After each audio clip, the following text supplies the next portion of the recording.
আজকে আমাদের right reading এর 8 নাম্বার ক্লাস এবং এটা আমাদের এবারে এই রিডিং মডিউলের শেষ ক্লাস ইনশাআল্লাহ আজকে। আই এম ট্রাইং যে আজকে শেষ করে দেওয়ার চেষ্টা করছি। তো আসলে এটা শেষ না, বলা যায় যে আসলে এটা স্টার্ট হলো, আমাদের রিডিং এর স্টার্ট হলো। হয়তো রিডিংটাকে একটু নতুন ভাবে দেখছেন আপনারা কেউ কেউ, তারপরে আইএলটিএস এর পার্সপেক্টিভে তো অনেকেই নতুন ভাবে দেখছেন। আর আপনাদেরকে প্র্যাকটিস করতে হবে, প্রচুর প্র্যাকটিস করতে হবে। তো একটা বিশাল প্র্যাকটিসিং যেই আপনার অধ্যায় শুরু হলো আপনার, তার স্টার্টিং বলা যেতে পারে আর কি। আমাদের রেগুলার ক্লাসের হয়তো আজকে শেষ ক্লাস রিডিং এর, বাট আপনাদের প্র্যাকটিস কিন্তু এরপরে চালু থাকবে। ঠিক আছে, যে টেকনিকগুলো আমরা গত 7টা ক্লাস এবং আজকের ক্লাস সহ আলোচনা করেছি এবং করছি, সেগুলোকে মাথায় রেখে আপনারা ইনশাল্লাহ সামনের ম্যাটেরিয়ালস যেগুলো আছে যত পারবেন ম্যাটেরিয়ালস গুলো থেকে, বিশেষ করে সবসময় বলা থাকে কেমব্রিজের বইগুলো সবার আগে শেষ করবেন।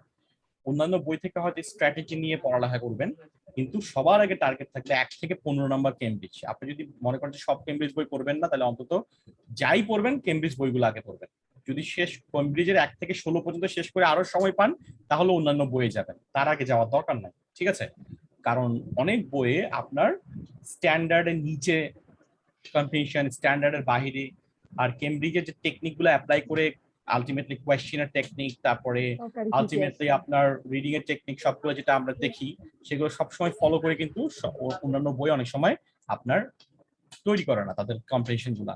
যে কারণে এটা সব সময় বলা হয় এবং আমি নিজেও এটা বিলিভ করি, সবাই এটা আমরা ইনস্ট্রাকশন দেওয়ার সময় বলি যে আপনি পারতপক্ষে কেমব্রিজের বইগুলো ছাড়া, কেমব্রিজের আরো অনেকগুলো বই আছে, আইএলটিএস ইনসাইড বা এই ধরনের বইটই ম্যাক্সিমাম আপনি যেতে পারেন।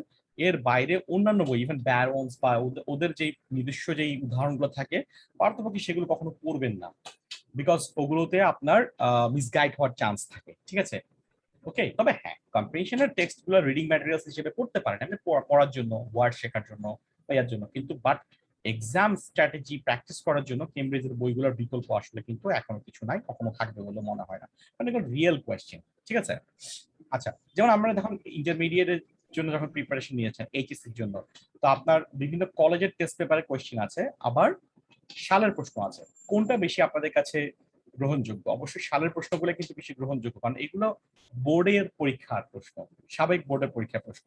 কেমব্রিজের বইগুলো হচ্ছে সাবেক কোয়েশ্চেন্স। ঠিক আছে, সো এগুলো অনেক বেশি অথেন্টিক। ওকে, বিশেষ করে রিসেন্ট কেমব্রিজ গুলা, কারণ ওরা কিছু চেঞ্জ আসছে, সেগুলো আমরা রিসেন্ট 8-এর পর 9-এর পর থেকে বলি আর কি আমরা অনেকে, বাট আমি হাইলি এনকারেজ করি সবগুলো কেমব্রিজ বই পড়ে ফেলা 1 থেকে একদম 16 পর্যন্ত। ঠিক আছে, ওকে, আই হোপ যে যারা আসার তারা চলে আসছেন। We can start now. আমরা আজকে নতুন, আমার একটা কোশ্চেন ছিল। হ্যাঁ শিওর। স্যার, অনলাইনে বিভিন্ন পেইড টেস্ট আছে, সো ওইগুলো কি সেম ক্যাটাগরি স্ট্যান্ডার্ড মেইনটেইন করে? এইগুলো যারা কেমব্রিজের বই থেকে নিয়ে নিয়ে প্রশ্নগুলো তৈরি করে তাদেরগুলো বলা যায় ঠিক আছে। হ্যাঁ, আর যারা বিভিন্ন অন্যান্য আদার্স রিসোর্স থেকে করে, অনেক সময় সেগুলো স্ট্যান্ডার্ড না। ওগুলোতে খুব বেশি ভালো করলেও এত বেশি খুশি হওয়ার কিছু নাই, অনেক সময় অনেক খারাপ করলেও খুশি, মানে মন খারাপ করার কিছু নাই, কারণ অনেক সময় দেখা যায় সেগুলো রিয়েল স্ট্যান্ডার্ডের চেয়ে অনেক কঠিন করে ফেলে, অনেক সময় আবার অনেক সহজ করে ফেলে। আমি কি জিনিসটা বুঝতে পারছি আপনাকে? Yes sir. দিতে পারে, বাট এই যে বললাম আপনার যে কেমব্রিজের উপরে আসলে কিছু নাই। ঠিক আছে, আচ্ছা, আমি ক্লাসের শেষে আরো কিছু বলবো, আপাতত এটা বললাম আর কি, এখন একটু ফ্রি ছিলাম, বলে ফেললাম। আরো কিছু কথা শেষের দিকে বলবো, আজকে ক্লাসটা হয়তো একটু লেন্দি হবে। আচ্ছা, এখন দেখেন, আজকে আমরা প্রথমে শর্ট অ্যান্সার কোয়েশ্চেন্স গুলো পড়বো। শর্ট অ্যান্সার কোয়েশ্চেন আমরা সারা জীবন পড়ে আসছি, আমাদের কম্প্রিহেনশনের প্রশ্নই মূলত ছিল শর্ট অ্যান্সার কোয়েশ্চেন্স। ঠিক আছে, আমাদের যে 1 লাইন 2 লাইন 3 লাইনে যে আমরা উত্তরগুলো লিখতাম, হ্যাঁ, যারা একটু ভালো নাম্বার পাওয়ার চেষ্টা করতাম তারা অনেক সময় 4 5 6 10 লাইনও লেখার চেষ্টা করতাম, মাত্র 2 নাম্বারের জন্য, 1 নাম্বারের জন্য, এত লেখা তো দরকার নাই। এবং এখানে শর্ট অ্যান্সার গুলো আরো সহজ, এখানে 1টা 2টা 3টা ওয়ার্ডে লিখতে পারে, এটা ইনস্ট্রাকশনে বলে দিবে। ঠিক আছে, সো এখানে শর্ট অ্যান্সার কোশ্চেন গুলো আমরা আলটিমেটলি আমাদের যে রিয়েল লাইফের যে কোয়েশ্চেন গুলো আমরা যেটা দেখেন, যেমন এখানে দেখেন, where do most employees collect their wages, কোথায় বেশিরভাগ এমপ্লয় তাদের ওয়েজেস গুলা কালেক্ট করে। এই WH কোশ্চেন, সহজ কথা হচ্ছে কি এগুলো কি ধরনের কোশ্চেন, আমাদের WH কোশ্চেনস গুলা। ঠিক আছে, তো যাক, যেটা বলছিলাম আপনাদেরকে আমি, সো এই WH কোশ্চেন গুলো এখানে বলে দেওয়া আছে, answer the questions below no more then 3 words, তাহলে উত্তরগুলো কিন্তু 3 ওয়ার্ডের বেশি হবে না। আপনি এখানে উত্তর হিসেবে সেন্টেন্স লিখতে হবে না, আপনি 1টা ওয়ার্ড 2টা ওয়ার্ড অথবা সর্বোচ্চ 3টা ওয়ার্ডে আপনি অ্যানসার গুলো করবেন। ঠিক আছে, এখানে এই প্রশ্নের জন্য। অনেক সময় নো মোর দেন 2 ওয়ার্ডস বললে দুটো ওয়ার্ডে বেশি দিতে পারবেন না, 1 ওয়ার্ড অনলি যদি বলে তাহলে আপনাকে একটা ওয়ার্ডে উত্তর করতে হবে। তবে হ্যাঁ, শর্ট অ্যান্সার কোশ্চেনগুলো নো মোর দেন 3 ওয়ার্ডস এ বেশি দেখা যায়। তবে যদিও এখন এই প্যাটার্নের কোশ্চেনগুলো একাডেমিক আইএলটিএস এ খুব কম আসে, প্রায় আসেই না। এগুলো বেসিক্যালি আপনার ওই জিটি জেনারেল ট্রেনিং যেই ভার্সনটা আছে, যারা ইমিগ্রেশনের জন্য যায়, ঠিক আছে, ট্রেনিং এর জন্য যায়, তাদের জন্য আলটিমেটলি মূলত এই জিটি ভার্সনটা, সেখানে এই প্রশ্নগুলো কিন্তু ইম্পর্টেন্ট, ওখানে কিন্তু এখনো আসে। তবে একাডেমিকে যে একদম আসবে না তা কিন্তু বলা যায় না, তো আমাদের জেনে রাখাটা ভালো। হ্যাঁ, সো আমরা আজকে জিটি থেকেই প্র্যাকটিস করব। জিটির একটা ছোট একটা কম্পিটিশন নিয়ে আমরা এখন প্র্যাকটিস করব, তার মাধ্যমে আমাদের এই প্রশ্নটার স্ট্র্যাটেজি সম্পর্কে আমরা জানবো। স্ট্র্যাটেজিগুলো সহজ করে একটু যদি পড়ি, locating information in the passage, স্বাভাবিক আমাকে কোয়েশ্চেনের কিওয়ার্ডস জানতে হবে, এরপর প্যাসেজে ওই কিওয়ার্ডসটা খুঁজে আমার উত্তরটা বের করতে হবে। Understand detail and specific information, যেখানে আমি কিওয়ার্ডসটা পাবো সেখানে আলটিমেটলি আমি কি করব, আমার ডিটেইলস পড়ালেখাটা করে উত্তরটা বের করার চেষ্টা করব। Identify the type of words you need for each answer, noun, verbs etcetera. Ultimately আমাকে কোন ধরনের প্রশ্ন করা হয়েছে, কোন ধরনের উত্তর হবে। Where do most employ collect their answers, এখানে অ্যান্সারটা কি হবে বলুন তো, অ্যান্সারটা কোন ধরনের শব্দ হবে। Where do most employees collect their wages? আমি প্যাসেজ কিন্তু এখনো পড়ি নাই, বাট এটা কোন ধরনের ওয়ার্ড হতে পারে, কে বলতে পারবেন? Sir noun. একটা নাউন হবে এবং একটা জায়গার নাম হবে, ঠিক না ভাই? Where, ঠিক কি না? ঠিক আছে ভাই। তারপর হু হ্যাজ টু অথরাইজ, কে অথরাইজ করবে। Any overtime an employee wishes to do, কোন একজন এমপ্লয়ি, চাকরি গ্রহীতা, যে চাকরি করছেন, শ্রমিক বলতে পারে সহজ কথায়, কোন একজন শ্রমিক যদি আলটিমেটলি কি করতে চায়, আপনার ওভারটাইম করতে চায়, তাকে কার দ্বারা অথরাইজ হতে হবে, হু, তাহলে এখানে একটা ব্যক্তির নাম হবে না, ইজন্ট ইট? সো তাহলে আমাকে প্রেডিক্ট করতে জানতে হবে, আমাকে এই প্রশ্নগুলো পড়ে বুঝতে হবে আমার উত্তরটা কি নাউন হবে, ভার্ব হবে, নাউন হলে এটা কি ব্যক্তি নাকি বস্তু, এই ধরনের একটা প্রেডিকশন আমাকে জানলে আমার জন্য উত্তর বের করাটা অনেক সহজ হয়ে যাবে। Paraphrase vocabulary in the questions, খুব ইম্পর্টেন্ট। কোশ্চিনে ওয়ার্ডের সাথে প্যাসেজের ওয়ার্ডের হুবহু মিল থাকবে না, বাট প্যারাফ্রেজিং থাকবে, সিনোনিমাস থাকবে। ওয়ার্ডের চেঞ্জ হতে পারে, ফ্রেজের চেঞ্জ হতে পারে, ঠিক আছে। প্যারাফ্রেজিং যেটা সবসময় বলি সেটাই। Scan passage to look at information, ওই যে বললাম আমাকে স্ক্যান করতে হবে, করে উত্তরটা বের করতে হবে। Check how many words do you can use for the answer, তুমি কয়টা ওয়ার্ড আমরা ব্যবহার করতে পারবো সেটা আমাকে বের করতে হবে। এখানে শুরুতেই বলে দেওয়া হচ্ছে এই প্রশ্নের জন্য, আজকের কম্পিটিশনের জন্য নো মোর দ্যান 3 ওয়ার্ডস, ঠিক আছে। আচ্ছা, তারপর কি বলছে, answer coming order, basically answer গুলো কি হয়, অর্ডারে আসে, অর্থাৎ 21 নম্বরের উত্তরের পরে 22 নম্বর উত্তর আমি প্যাসেজে পাবো, 22 এর পর 23, 23, এভাবে আমি 21 থেকে 27 পর্যন্ত মোটামুটি প্যাসেজের মধ্যে একটা সিরিয়ালি মেনটেন করবে। এই আমাদের একটা টার্গেট, আজকে আমি সাম আপ করবো বলেছিলাম, আজকে সাম আপ করছি। এই যে আপনার ওয়ান ওয়ার্ড, এই যে আমার কোয়েশ্চেন আনসার কোয়েশ্চেন গুলো, বেসিক্যালি এগুলো সিরিয়ালি আসে, বেসিক্যালি এগুলো প্যাসেজে কি থাকে ভাই, সিরিয়ালি থাকে। তো আমি প্রথমে একটা দুটো প্রশ্ন পড়বো এবং আমি প্যাসেজে চলে যাব, এভাবেই আমার কাজ চলতে থাকবে। তো সবার আগে আমার টার্গেটটা কি হবে, I have to read the title, I have to read the title, আমি টাইটেলটা পড়ে ফেলবো। টাইটেল পড়লে এবং টাইটেল থেকে আমার চেষ্টা করতে হবে অনেক কিছু অ্যাজাম্পশনস করা, ঠিক আছে। এখানে টাইটেলটা কি বলছে, California State College, California State College, okay ভালো কথা, এটা ক্যালিফোর্নিয়া যে স্টেটের যে সরকারি কলেজের মধ্যে একটা। Working conditions and benefit for employees, ঠিক আছে। আচ্ছা, কলেজের সাথে ওয়ার্কিং কন্ডিশনের ব্যাপারটা কি, এই কলেজে তো ছাত্রছাত্রীরা লেখাপড়া করবে, কিন্তু ওই লেখাপড়া করার জন্য কলেজে তো ম্যানেজমেন্ট আছে, ঠিক না, অনেক লোক চাকরি করে না, ঠিক আছে।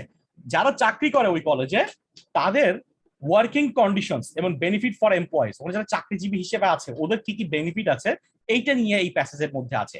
একটা চাকরিজীবী একটা চাকরিতে কি কি বেনিফিট পায় কেউ বলতে পারবে? আমাকে এই জিনিসগুলো এক্সামিনেশন করতে হবে এবং এগুলো জানতে হবে। একটা চাকরিতে আপনার বেনিফিট গুলো কি কি, কেউ কারো ধারণা আছে? Do you have any idea?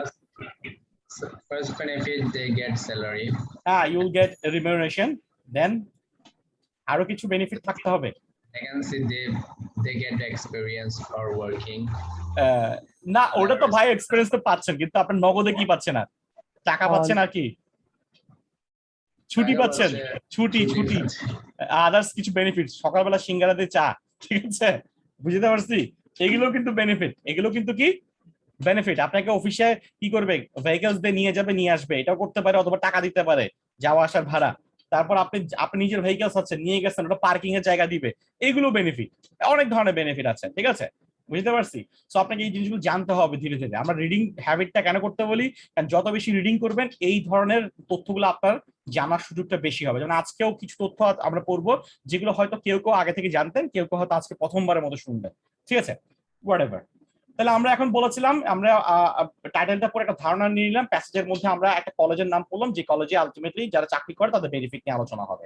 Okay fine, 21 নম্বর প্রশ্ন চলে আসি, where do most employees collect their wages? বেশিরভাগ এমপ্লয়ি কোথা থেকে তাদের বেতনটা গ্রহণ করে থাকে? ওকে ফাইন, আমরা দেখি। দেখেন এখানে দেখেন ছোট ছোট প্যারা করা আছে। জেনারেল ট্রেনিং এর প্যাসেজ গুলো ছোট হয় এবং প্রত্যেকটা প্যাসেজের মধ্যে অনেকগুলো প্যারা থাকে, এবং এই প্যারাগুলোতে প্যারাগ্রাফ গুলোতে কিন্তু আবার হেডিং থাকে। এগুলোকে সাইন পোস্ট বলে। এগুলো কি বলে ভাই? Sign post. পেইডে, পেইডে মানে কি যেদিন আপনাকে বেতন দিবে। ওভারটাইম মানে কি? আপনি নির্ধারিত সময়ের বাড়তি যদি কাজ করেন তখন আপনি বাড়তি সময়ের জন্য টাকা দিবে নাকি দিবে না, দিলে কি হিসেবে দিবে। পার্কিং, আপনার গাড়ি পার্ক করার সুযোগ আছে কিনা। বিদেশে কিন্তু এটা খুব বড় একটা চ্যালেঞ্জ। আমাদের দেশে আমরা কি করি জানেন, রাস্তাঘাটে গাড়ি ঘোড়া রেখে চলে যাই, কোনো সমস্যা নাই, ঠিক কিনা, ঝামেলা অত করে না, এখনো পর্যন্ত করে না। তো বাংলাদেশে কিন্তু সামনে ঢাকা চিটাগং সিলেটে টো করবে, এখনো করা শুরু করছে, আস্তে আস্তে করবে, এটা অনেক অনেক বাড়বে এটা। তো বিদেশে কিন্তু জাস্ট আপনি গাড়ি রেখে গেছেন না, গাড়ির উপর দেখবেন যে স্লিপ লিখে দিয়ে চলে গেছে, অনেক টাকা ফাইন করে দিয়ে চলে গেছে। এত ফাইন করে যে আপনি পাগল হয়ে যাবেন ওই ফাইন করতে করতে, ঠিক আছে। তো ওরা মোটামুটি রাস্তাঘাটে গাড়ি হয়তো ফেলে রাখে না, ওরা পার্কিং খুঁজে, পার্কিং খুঁজে। ওদিনকে একজন বলতেছিল যে অনেক সময় ওনার এমন হয় বিদেশের ডাক্তারের কাছে গিয়ে ডাক্তারের অ্যাপয়েন্টমেন্ট মিস করে ফেলছে। কেন অ্যাপয়েন্টমেন্ট মিস করছে? কারণ ডাক্তারের কাছে যাওয়ার পরে ওখানে আশেপাশে কোথাও পার্কিং খুঁজে পাইতেছে না, পার্কিং খুঁজে খুঁজতে খুঁজতে ডাক্তারের অ্যাপয়েন্টমেন্টের টাইমও চলে গেছে, আবার বাসায় ফিরে চলে আসছে। ঠিক আছে, মানে এরকম ইয়া হয়। আবার ওখানে দেখা যায় যে পার্কিং করতে গেলে অনেক টাকা খরচ হয়, ডে টাইমে পার্কিং এর খরচ অনেক বেশি, আবার অনেক জায়গায় রাতে 2-3টের সময় পার্কিং ফ্রি। ওই সময় মানুষজন কম থাকে, তো অনেকে বাজার করতে যায় রাতের 2-3টের সময়, কারণ ওই সময় পার্কিং ফ্রি পাওয়া যায়, যেখানে পার্ক করা হয় গাড়ি ওখানে ফ্রি পার্কিং এর সুযোগ দেয় অনেক সময়। সো এই দেখেন, মানে ওদের দেশে কিন্তু আমাদের দেশের চেয়েও কিন্তু কিছু কিছু চ্যালেঞ্জ আছে। ওদের আইন খুব কড়া, তো ওদেরকে এই ঝামেলা করে করতে, তাহলে পার্কিংটা ওদের জন্য একটা কি বেনিফিট। আইডি কার্ড, আমাদের এখানে তো আসলে কে চোর চোর ঢুকছে নাকি এমপ্লয় ঢুকছে অনেক সময় বোঝা খুব টাফ হইতো আগে এক সময়, এখন অবশ্য আইডি কার্ড সব জায়গায় করে ফেলছে। সো এটা রিসেন্ট 1 দশক 2 দশক ধরে হয়েছে, বাট বিদেশে কিন্তু এটা বহু আগে থেকে আইডি কার্ড ছাড়া আপনাকে কেউ ঢুকতে দিবে না। হলিডেজ, আপনার ছুটিগুলো কি কি হবে? পার্সোনাল হলিডেজ, আপনাকে ব্যক্তিগত কিছু ছুটির সুযোগ দিবে। বার্থডে হলিডেজ, হ্যাঁ দেখেন আপনার জন্মদিন, এই উপলক্ষে আপনি কি পাবেন? ছুটি পাবেন। ওকে, সো দেখেন আমি সাইন পোস্ট গুলো পড়লাম, দিস আর দ্য বেনিফিটস, কারণ আমার প্রশ্নগুলো কিন্তু এই বিভিন্ন বেনিফিট গুলো নিয়ে হবে। আমার প্রশ্নগুলো বিভিন্ন বেনিফিট গুলো হবে। প্রথম প্রশ্নটা কোন বেনিফিটটা নিয়ে? ওয়েজেস। ওয়েজেস মানে কি? বেতন। ওয়েজেস মানে কি ভাই? বেতন। তাহলে এখানে কিন্তু পেইডে বলা আছে, এখানে কিন্তু বেতন কথা বলা নাই, ঠিক আছে, খেয়াল করছেন? প্যারাফ্রেজিং কি হইছে ভাই এখানে? Paraphrasing. So employees are paid every other Friday. Employees are paid every other Friday if, মানে ওরা ফ্রাইডেতে ওদেরকে পে করা হয়। If Friday is a holiday, যদি ফ্রাইডেটা বন্ধের দিন হয়, payday will be the following Monday. আপনাদের কাছে মাথা কি, ফ্রাইডে তো এমনি বন্ধ, তাহলে ওদের ফ্রাইডে আবার হলিডে হইলে ইয়া হইলে মানডে কেন আসতেছে? আমাদের দেশে শুক্রবারটা মূলত বন্ধ প্রায় সবারই, ঠিক আছে। অনেকের বৃহস্পতিবার শুক্র, অনেকের আমাদের শুক্র, অনেকের বেশিরভাগই শুক্র শনি। আমাদের দেশে বেশিরভাগই শুক্র শনি বন্ধ, আর বিদেশে বেশিরভাগই হচ্ছে শনি আর রবিবার বন্ধ। কি কি বার বন্ধ ভাই? Saturday and Sunday. তো ওদের ফ্রাইডে হচ্ছে last working day basically. So ওদের সাপ্তাহিক বেতনই হয়, আমাদের যেমন মান্থলি বেতন হয়, বিদেশে কিন্তু বেশিরভাগ বেতন কিন্তু কি উইকলি। তো ওদের উইকের লাস্ট ডেতে, দ্যাট মিনস ফ্রাইডেতে, ওদের ফিফথ ওয়ার্কিং ডে বলে এটাকে। মানডে থেকে ওদের ওয়ার্কিং ডে শুরু হয়, মানডে, টুইসডে, ওয়েডনেসডে, তারপর থার্সডে, এই কয়েকটা, এন্ড ফ্রাইডে, এই 5টা দিন হচ্ছে ওদের ওয়ার্কিং ডে। সো ওদের এই লাস্ট ওয়ার্কিং ডে ফ্রাইডেতে বেতন হয়। তো যদি কোনো কারণে ফ্রাইডেতে হলিডে হয়ে যায়, যেমন ধরেন ক্রিসমাস বা জাতীয় ছুটির দিন যদি হয়, তাহলে ওই সময় যেটা হয়, যেমন আমাদের বৃহস্পতিবারও যদি বন্ধ পড়ে, তাহলে বৃহস্পতি শুক্র শনি 3 দিন বন্ধ পাই আমরা, ঠিক না? সো ওদের ওরকম হয় যে যদি শুক্রবারে বন্ধ পড়ে যায়, তখন শুক্র শনি রবি 3 দিনই বন্ধ।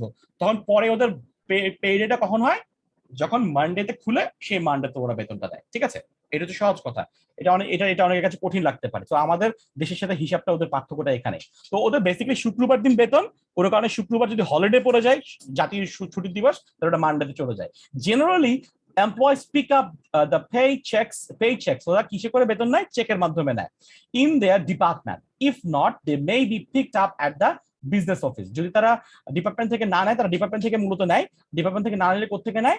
বিজনেস অফিস থেকে নেয়। ঠিক আছে, ওদের বাণিজ্যিক যে অফিসটা আছে সেখান থেকে তারা এই পেমেন্টের স্লিপগুলো বা টাকাগুলো নিয়ে থাকে।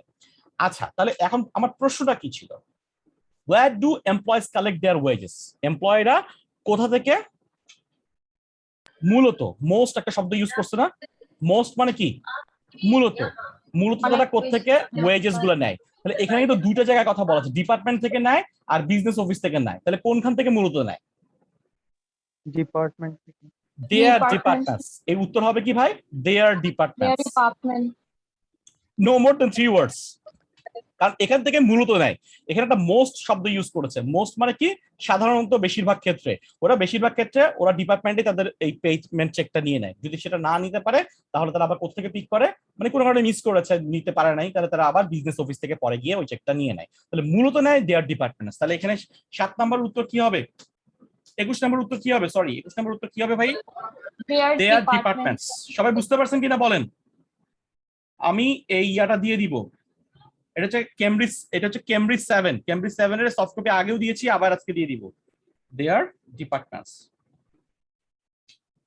দেয়ার ডিপার্টমেন্ট, দেয়ার ডিপার্টমেন্ট। ওকে, ডিপার্টমেন্ট নাকি ডিপার্টমেন্টস? কি আছে? ডিপার্টমেন্ট আছে। ডিপার্টমেন্ট। তাহলে আমি এস দেয়া যাবে না। Okay fine. এবার আমি আবার পরের প্রশ্ন চলে আসি। Who has to authorize any overtime an employee wishes to do? তাহলে কোন একটা এমপ্লয় যদি কি করতে চায়, ওভারটাইম করতে চায়, তাহলে তাকে কার কাছ থেকে অথরাইজেশন নিতে হবে? কার কাছ থেকে অথরাইজেশন মানে কি? অনুমতি নিতে হবে, বা প্রায়র অনুমতি, বা বেশ যেটা বললাম আর কি, আগে থেকে তাকে জানাতে হবে কার কাছে, এটা দেখতে হবে। তাহলে ওভারটাইম নিয়ে এখন পড়ালেখা।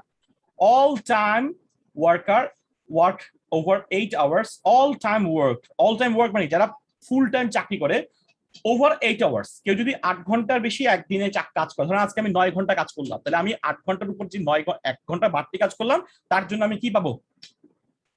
ওভারটাইম পাবো। In one day and 40 hours in a weekday. আমি যদি 5 দিন যে ওয়ার্কিং ডে আছে, 5 আসতে 40 ঘন্টা, 40 ঘন্টার চেয়ে বেশি কাজ করতে গেলেই তখন আমি আবার কি হব? সেটাও আমার জন্য কি হবে? আমি প্রতিদিন যদি 8 ঘন্টার বাইরেও কোনো 1 ঘন্টা কাজ করি, 2 ঘন্টা কাজ করি, তার জন্য আমাকে কি দিবে? ওভারটাইম দিবে। আবার গোটা সপ্তাহে আমার 40 ঘন্টা হয়ে গেছে ওই 8 ঘন্টা 8 ঘন্টা হিসাবে, রেগুলার 8 ঘন্টার হিসেবে। তাহলে 40 ঘন্টার উপরে যত ঘন্টা আমি কাজ করব, প্রত্যেক ঘন্টার জন্য আমাকে কি করবে? ওভারটাইম দিবে। ঠিক আছে।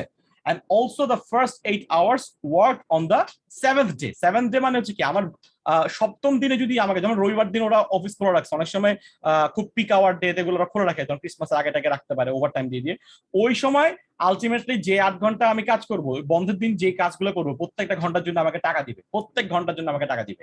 ঠিক আছে। আমি ক্লোজিং ডেতে কাজ করা মানেই হচ্ছে প্রতি ঘন্টার জন্য আমাকে টাকা দিবে। প্রথম 8 ঘন্টার জন্য আমাকে একদম রেগুলার যে 1 ঘন্টার পে, সেই 1 ঘন্টার পে করে 8 ঘন্টার পে আমাকে দিয়ে দিবে। ঠিক আছে। 8 ঘন্টার যে বেশি কাজ করলে আরো পে আছে, ওটা পরে আসতেছি। তবে দেখেন এখানে আরেকটা কথা আছে, এটা হচ্ছে রেগুলার ওয়ার্কারের ক্ষেত্রে 7th day any work is considered overtime for non-exempted employees. তাহলে non-exempted employeesটা এই ওভারটাইমটা পাবে। তাহলে exempted employee যারা আছে তারা ওভারটাইম পাবে না। ফর non-exempted employee, ওখানে দুই ধরনের এমপ্লয়ি থাকে বিদেশে, একটা হচ্ছে exempted employees আর একটা হচ্ছে non-exempted employees। সো exempted employeesরা বেসিক্যালি ওভারটাইম পায় না। খালি এটা মনে রাখেন, ওদের কিছু আইন আছে, ওই আইন দিয়ে বিদেশে, বিশেষ করে আপনার এই আইন দিয়ে আলটিমেটলি এই নিয়মটা করা হয় আর কি। ফার্স্ট ওয়ার্ল্ড কান্ট্রিজ গুলো তোরা কিছু আইন আছে, লেভেল ল, বাংলাদেশের লেভেল ল আছে, কিন্তু ওদের দেশের লেভেল লতে এই জিনিসগুলো অনেক ডিটেইলস।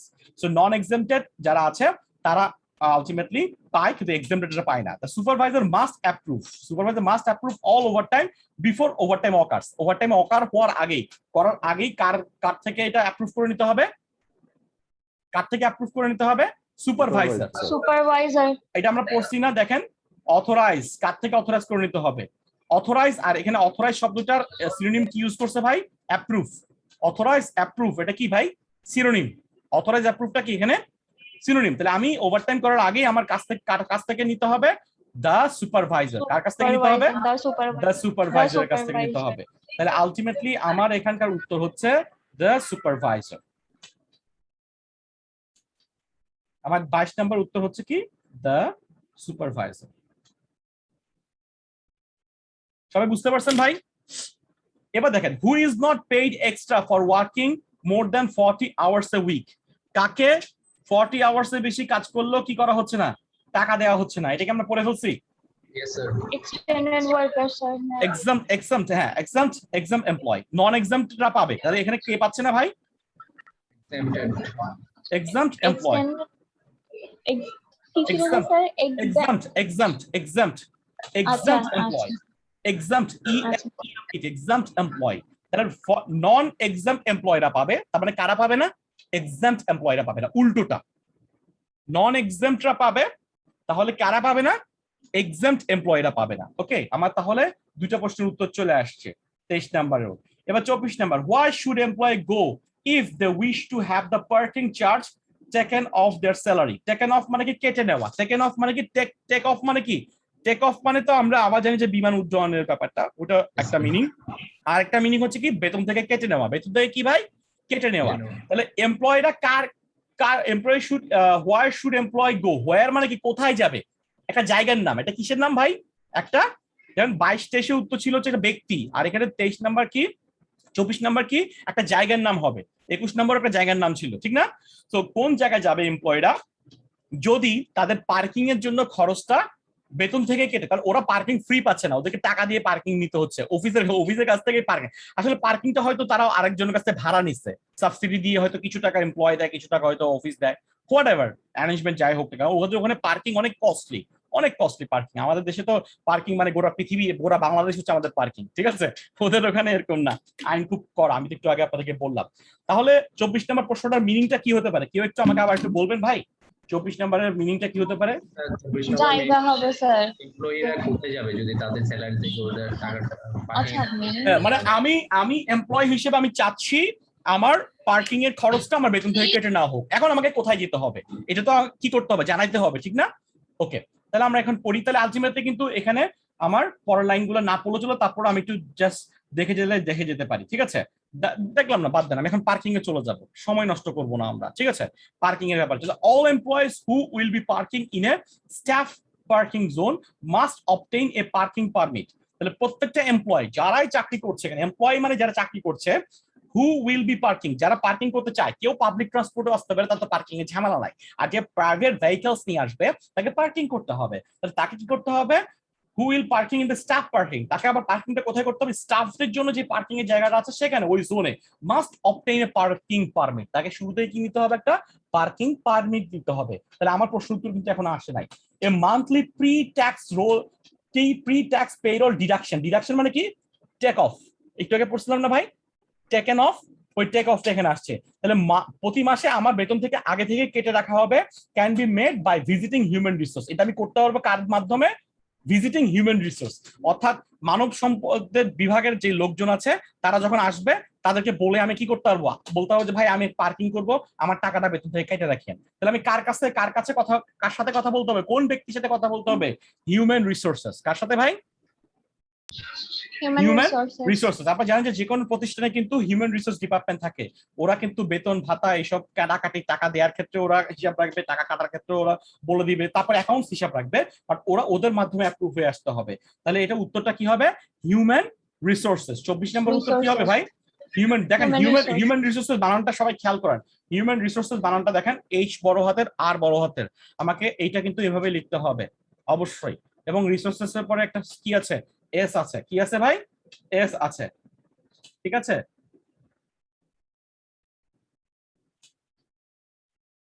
হিউম্যান রিসোর্সেস, বইয়ের পিছনে আবার বানান দেওয়া আছে, একটু পরে দেখে নিতে পারবেন, সমস্যা নাই। What method is use to calculate part time employees holiday?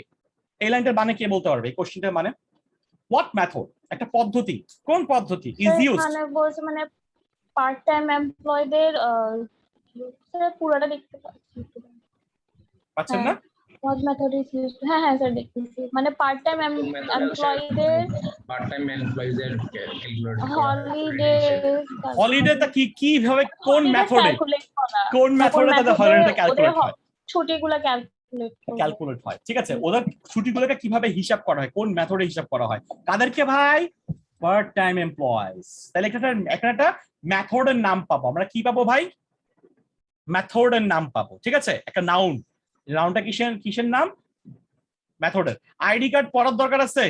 বলেন আইডি কার্ড, কারণ আইডি কার্ড প্রশ্ন এখনো আসে নাই, তাহলে আমি হলিডেতে চলে যাই, ওকে, স্কিপ করব। holiday. All regular and temporary full-time employees, part-time কিন্তু এখন আসে নাই, full-time employees receive approximately 30-day holidays during the course of each calendar year. Each calendar year. Calendar year মানে কি ভাই? জানুয়ারি থেকে ডিসেম্বর। অলভি কিছু বলছেন ভাই? অলভি কিছু বলছেন ভাই?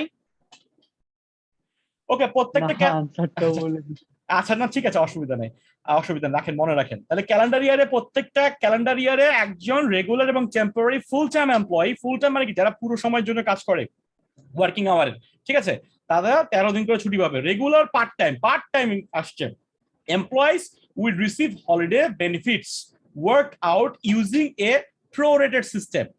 তারা কিভাবে পাবে, কোন হিসাবে তাদের ছুটিটা ক্যালকুলেট করা হবে ভাই? এ প্রোরেটেড সিস্টেম। আমার প্রশ্নটা ছিল পার্ট টাইম এমপ্লয়ীদেরকে কোন মেথডে ছুটিটা দেওয়া হয়? এ প্রোরেটেড সিস্টেম। ঠিক আছে ভাই, ধরা গেছে? এ প্রোরেটেড সিস্টেম। ক্লিয়ার? কারো কোনো কনফিউশন আছে? তাহলে উত্তরটা কি হবে? আমি এটা দিতেও পারি, নাও পারি। প্রোরেটেড সিস্টেম। ঠিক আছে, ওকে।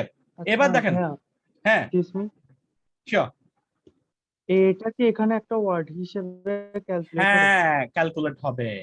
আমি একে দিতেও পারি, আবার নাও দিতে পারি। এ দিলে 3টা ওয়ার্ড, অসুবিধা নাই, আবার যদি প্রোরেটেড সিস্টেম দিলেও হবে, কোনো সমস্যা নাই। ঠিক আছে, বোথ আর কারেক্ট। এ প্রোরেটেড সিস্টেম অথবা অনলি প্রোরেটেড সিস্টেম। যদি বলতো যে নো মোর দেন 2 ওয়ার্ডস, তখন আমি একে দিতেই পারবো না, তখন আমি একে দিতেই পারবো না। একটু করি, এই যে একটু আগে সুপারভাইজার লিখলাম না আমরা ভাই, ডি সুপারভাইজার, আমি এখানে দিটা দিতেও পারি, আবার কি নাও দিতে পারি। দিটা বাদ রাখা যেতে পারে, সুপারভাইজার দিলেও হয়ে যাবে, কোনো সমস্যা নাই। Will get the mark. এখানে মানে এই আর্টিকেল গুলো এ এন্ড দা, এগুলো বেসিক্যালি আপনার অপশনাল। এগুলো যদি ওয়ার্ড লিমিট ক্রস না করে you can put it, otherwise you can leave it. ঠিক আছে, 26টা পরে তো একজন। Which documents must employees fill in to select their personal holiday? তাহলে পার্সোনাল হলিডে কি করার জন্য? সিলেক্ট করার জন্য পার্সোনাল হলিডে দিবে এখন আমার ব্যক্তিগত ছুটি। ঠিক আছে, তাহলে এটার জন্য আমাকে কি করতে হবে? হুইচ ডকুমেন্ট, কোন ডকুমেন্টটা ফিল আপ করতে হবে? একটা ডকুমেন্ট আমাকে কি করতে হবে? ফিল আপ করতে হবে। তাহলে 26 নাম্বার আমি একটা ফর্মের নাম পাবো। কিসের নাম পাবো ভাই? একটা ডকুমেন্টস এর নাম পাবো। কিসের নাম পাবো? একটা ডকুমেন্টস, আমার পার্সোনাল ছুটি নেওয়ার জন্য। ওকে, তাহলে আমি পার্সোনাল হলিডেজ প্যারাতে চলে আসি। এই যে personal holiday para, each employee is granted 1 extra day as a personal holiday. প্রত্যেকটা এমপ্লয়িকে কি করা হবে? একটা করে আপনার পার্সোনাল হলিডে দেওয়া হবে, ছুটি দেওয়া হবে at the time of hire, তাকে যখন হায়ার করা হবে, and at the beginning of each calendar year. যে বছর যখনই তাকে হায়ার করা হবে ওই বছরের জন্য সে একটা পাচ্ছে, এবং পরবর্তী প্রত্যেকটা বছরের জন্য সে একটা করে পার্সোনাল হলিডে পাবে। ঠিক আছে, আচ্ছা, personal holiday hours must be taken at one time. আপনি খালি একদিনে নিতে পারবেন, একসাথে নিতে পারবেন 8 আওয়ার্স এর জন্য। দিনে তো আপনাকে 8 ঘন্টা কাজ করতে হবে রেগুলার যারা আছে, সো তাহলে আপনি যে কোনো দিন 8 ঘন্টার জন্য ছুটি পাবেন, তবে টাকা পাবেন full time or prorated based on the employees part time. So যারা ফুল ডে, যারা হাফ ডে, পার্ট টাইম, তাদের সবার জন্য একই সিস্টেমে হবে, প্রোরেটেড হবে পার্ট টাইমের জন্য। Employees requesting personal holiday will be required to complete leave request form. তারা কি করবে? একটা তাদেরকে রিকোয়ার্ড মানে কি? তাদেরকে শর্ত পূরণ করতে হবে। ছুটি নেওয়ার আগে তাদের কি করতে হবে? লিভ রিকোয়েস্ট ফর্মটা কি করতে হবে? ফিল আপ করতে হবে। তাহলে তাদেরকে কোন ডকুমেন্টটা ফিল আপ করতে হবে? Leave request form. Leave request form, এই 3টা ওয়ার্ডই আমার উত্তর। এলটা বড় হাতের, আরটা বড় হাতের, ফর্মস, হ্যাঁ যেভাবে আছে সেভাবেই। হ্যাঁ প্লিজ বলেন ভাইয়া। এসটা দিতে হবে না সেটা? হ্যাঁ দিতে হবে, হ্যাঁ দিতে হবে ভাইয়া, এখানে যেহেতু আছে so I must put the S. ঠিক আছে, লিভ রিকোয়েস্ট ফর্ম। ক্লিয়ার ভাইয়া? উত্তরটা কত নম্বরের উত্তর? এটা 26 নম্বরে leave request 26 leave request form. ঠিক আছে, আমি এভাবে লিখব। এখানে এই কমাদের দরকার নাই, অ্যাপোস্ট্রফির দরকার নাই। ঠিক আছে, লিভ রিকোয়েস্ট ফর্মস। ওকে, আচ্ছা, হুইচ ডকুমেন্ট মাস্ট ফিল? আচ্ছা, what is the name of the special entitlement? Entitlement মানে কি? অধিকার, আমি কোনো একটা কিছু পাওয়া। Entitlement provided to employ with birthday in the second half of December. Second half of December মানে কি? সেকেন্ড হাফ অফ ডিসেম্বর শব্দটা মানে আমাকে আগে একটু বলেন একজন। Second half of December. 16, 17, ডিসেম্বরের এক্স্যাক্টলি 16 থেকে 31 তারিখ। 1 থেকে 15 হচ্ছে ফার্স্ট হাফ, আর 16 থেকে 31 হচ্ছে কি আমার সেকেন্ড হাফ। তাহলে কি বলছে, what is the name of the special entertainment? আমি একটা স্পেশাল কিছু পাবো, ঠিক আছে, কখন? Provided to employees. কাদেরকে দিবে? আমাদের মধ্যে যাদের, যে এমপ্লয়ীদের বার্থডেটা ডিসেম্বরের সেকেন্ড হাফে পড়বে, মানে আমাদের মধ্যে যেই এমপ্লয়ীদের বার্থডেটা 16 তারিখ থেকে 31 তারিখের মধ্যে পড়বে ডিসেম্বরে, আমরা একটা বেনিফিট পাবো। এই জিনিসটা আসলে কি, এই বেনিফিটটা আসলে কি? ওকে, সো তাহলে বার্থডে হলিডে লাস্ট প্যারাতে চলে আসি। All regular and temporary full-time or part-time employees are entitled to take their birthday off with pay. আপনার যেদিন জন্মদিন সেদিন আপনি ছুটি নিতে পারবেন। এটাও একটা বাড়তি আবার ছুটি। আপনি বছরে একটা ছুটি পাচ্ছেন, আবার একটা স্পেশাল ডে আপনি ছুটি পাচ্ছেন। এখানে একটা ডে এর কথা বলা আছে, পার্সোনাল ডে হলিডে, আর হচ্ছে কি বার্থডে হলিডে। আপনি বার্থডে হলিডে একটা নিয়ম আছে, an employee has a 15-day span before and following his birthday to take the pay day. তার মানে কি, আপনার যদি বার্থডে হয় 15 তারিখ, তার 15 দিন আগে থেকে তারপর 15 দিন পরে পর্যন্ত এই স্প্যানের মধ্যে আপনাকে কি করতে হবে? বার্থডে ছুটিটা নিতে হবে। আপনার যদি 25 তারিখ হয়, 25 তারিখের আগে 15 দিন, 25 তারিখের পরে 15 দিন, এই 30 দিনের মধ্যে আপনাকে কি করতে হবে? বার্থডে হলিডেটা নিতে হবে। তাহলে বার্থডের আগেও আপনি বার্থডে পালন করতে পারেন, বার্থডে দিনও নিতে পারেন, আবার বার্থডে পরও নিতে পারেন। এই অপশনটা কেন রাখা হয়েছে? বিকজ অনেক সময় বার্থডে দিন আপনাকে ওটা ছুটি দিবে না, কারণ ওদিন কারণে পিক ডে আছে বা কোনো একটা স্পেশাল কোনো অকেশন পড়ে গেছে, যে কারণে অফিস খোলা রাখতে হচ্ছে, হাবি যাবে, অনেক কিছু হতে পারে। সো এই জন্য আপনি যদি ছবি দিতে বঞ্চিত না হন, আপনাকে আগে পরে নেওয়ার একটা ব্যবস্থা দিবে। আচ্ছা, তো বেসিক্যালি প্রতিটা ছুটির হিসাব কি ভাই? ক্যালেন্ডার ইয়ার না? প্রতিটা ছুটির হিসাব কি? ক্যালেন্ডার ইয়ার। জানুয়ারির 1 তারিখ থেকে ডিসেম্বরের কয় তারিখ পর্যন্ত? 31 পর্যন্ত। কিন্তু যাদের বার্থডেটা ডিসেম্বরের 16 তারিখের পরে পড়ে গেছে, ওই বেচারারা কখন নিবে? তাদের জন্য বলছে হোয়াট ইজ নন। তাহলে এখন কি বলতেছে? an employee has a 15 days measure what is known as a grace period, একটা ব্যাপার যেটাকে আমরা বলছি কি grace period, through January 15th is given to those employee। ঠিক আছে, সো আলটিমেটলি জানুয়ারি 15 তারিখ পর্যন্ত আলটিমেটলি এইটা ব্যাপ্তি থাকবে whose birthday fall between December 16 and end of the year, যাদের বার্থডেটা ডিসেম্বরের 16 থেকে বছরের শেষ মানে কি 31 তারিখের মধ্যে যাদের বার্থডে পড়ছে, তারা গ্রেস পিরিয়ডটা পরের বছরের জানুয়ারির 15 তারিখ পর্যন্ত পাবে। ঠিক আছে, ওই যে বললাম আগে পরে, সো তারা একটু বাড়তি সুবিধাটা পাচ্ছে। সো এটাকে নাম দেওয়া হয়েছে কি ভাই? Grace period. কি নাম দেওয়া হয়েছে? Grace period. What is known as grace period. এদেরকে এই যে এন্টারটেইনমেন্টটা দিচ্ছে, সুযোগ সুবিধাটা দিচ্ছে, এটাকে বলা হচ্ছে গ্রেস পিরিয়ড। তাহলে what is the name of the special entertainment? এই স্পেশাল এন্টারটেইনমেন্টের নাম হচ্ছে কি ভাই? Grace period. ক্লিয়ার? বুঝা গেছে ভাই? তাহলে দেখেন, এটা ছিল আমাদের মোটামুটি আমরা যে কোয়েশ্চেন প্যাটার্নটা পড়ছিলাম আজকে প্রথম, শর্ট অ্যান্সার কোয়েশ্চেন। এটাকে আমরা কি বলছি? Short answer questions. ঠিক আছে, ওকে, শর্ট অ্যান্সার কোয়েশ্চেনস নিয়ে আর কারোর কোনো প্রশ্ন আছে? বেসিক্যালি এটা জিটির প্যাসেজে বেশি আসে, হ্যাঁ, তবে একাডেমিকে যে একদম আসবে না সেটা বলা যাবে না, আসতেও পারে, তবে খুব কম। আর রিসেন্ট কেমব্রিজ গুলো যখন আপনারা প্র্যাকটিস করবেন দেখবেন যে এটা রিসেন্ট কেমব্রিজে একাডেমিকে খুব একটা বেশি আসে না। ঠিক আছে, তারপরও আসতেও তো পারে। ঠিক আছে, আচ্ছা, গেল শর্ট অ্যান্সার। এবার আসেন আমাদের লাস্ট কোয়েশ্চেন প্যাটার্ন, সেটাকে আমরা ক্লাসিফিকেশন কোয়েশ্চেন। এটাকে আমরা কি নাম দিব? Classification question. এইটাও ম্যাচিং এর একটা চাস্তো ভাই বলা যায়, কাজিন বলা যেতে পারে। ঠিক আছে, ম্যাচিং কোয়েশ্চেন যেগুলো আমরা পড়ছি, ঠিক আছে, লিস্টিং হেডিং, ঠিক আছে, লিস্টিং ইনফরমেশন, তারই একটা কি ওই ঘরানার একটা প্রশ্ন প্যাটার্ন। সো প্রশ্নটাকে আগে একটু আমরা দেখার চেষ্টা করি, আমরা একটু এটাকে বন্ধ করি।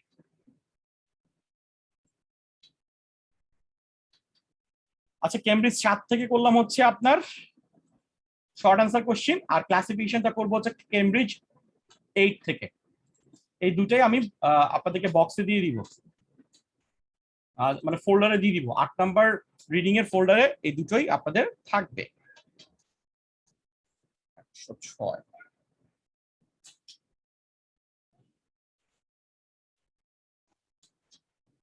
ওকে, দিস ইজ দ্য কোয়েশ্চেন। এখানে দেখেন শুরুতেই বলা আছে ক্লাসিফাই, বলে দিছে। ক্লাসিফিকেশন কোশ্চেনের শুরুতে কি থাকে? ক্লাসিফাই শব্দটা কিন্তু পাওয়া যায়। Classify the following events as being. Okay, এখানে কতগুলো গ্রুপের নাম বলবে আর কি, ক্লাসিফিকেশন। আচ্ছা, ক্লাসিফিকেশন আমরা কখন করি? কিছু শ্রেণীতে ভাগ করে ফেলি না ভাই? ক্লাসিফিকেশন ক্লাস আমরা ক্লাস করি না, ক্লাস 7 ক্লাস 8, ও তো ক্লাস 7 এর ছেলে, ও তো ক্লাস 8 এর ছেলে, ঠিক আছে? ওকে, ধরেন একটা স্কুলে ক্লাস 5 পর্যন্ত ছেলে মেয়ে একসাথে পড়ে, আর 6 থেকে 10 পর্যন্ত খালি মেয়েরাই পড়ে। কথার কথা আছে না অনেক এরকম কিছু কিছু স্কুল, যে ছোট ক্লাস পর্যন্ত ছেলে মেয়ে একসাথে পড়ে আর বড় ক্লাসে খালি মেয়েরা পড়ে, এরকম কিছু স্কুল কিন্তু হয়। হ্যাঁ, তো উল্টোটাও হয় অনেক সময়। তো যাক, এখন যেটা বলছিলাম আপনাকে আমি, যে ক্লাস 5 পর্যন্ত ছেলেরাও আছে মেয়েরাও আছে, আর ক্লাস 6 থেকে 10 পর্যন্ত খালি মেয়েরা আছে। তা একটা ছেলেকে দেখে আপনি কি বুঝবেন এর কোন ক্লাসের মধ্যে পড়বে? 1 থেকে 5 এর মধ্যে অবশ্যই হবে, ঠিক কিনা? তাকে আমরা 1 to 5 এর মধ্যে ফেলতে পারি। তাকে সে প্রাইমারি লেভেলে পড়ে, সে কোন ক্লাসের মধ্যে আছে? প্রাইমারি ক্লাসে আছে। হাই স্কুলে থাকলে এটা অবশ্যই মেয়ে হইতে হবে, মেয়ে ছাড়া কেউ হাই স্কুলে থাকতে পারবে না। একটা মেয়ে প্রাইমারিতে থাকতে পারে, হাই স্কুলও থাকতে পারে, কিন্তু একটা ছেলে অবশ্যই কিসে থাকবে? প্রাইমারিতে থাকবে, ওই স্কুলের জন্য। আপনাকে জিনিসটা বুঝতে পারতেছেন? আমরা কিন্তু অনেক সময় এরকম কিছু কিছু ব্যাপারে ক্লাসিফিকেশন করে ফেলি, ভাগ করে ফেলি, ঠিক আছে? আমাদের ঘরে ফার্নিচার গুলোর কথা চিন্তা করে দেখেন, কিছু ফার্নিচার আছে কিছু স্পেসিফিক রুমেই থাকবে, ঠিক আছে? যেমন সোফা সেট, এটা কোথায় থাকবে ঘরের মধ্যে?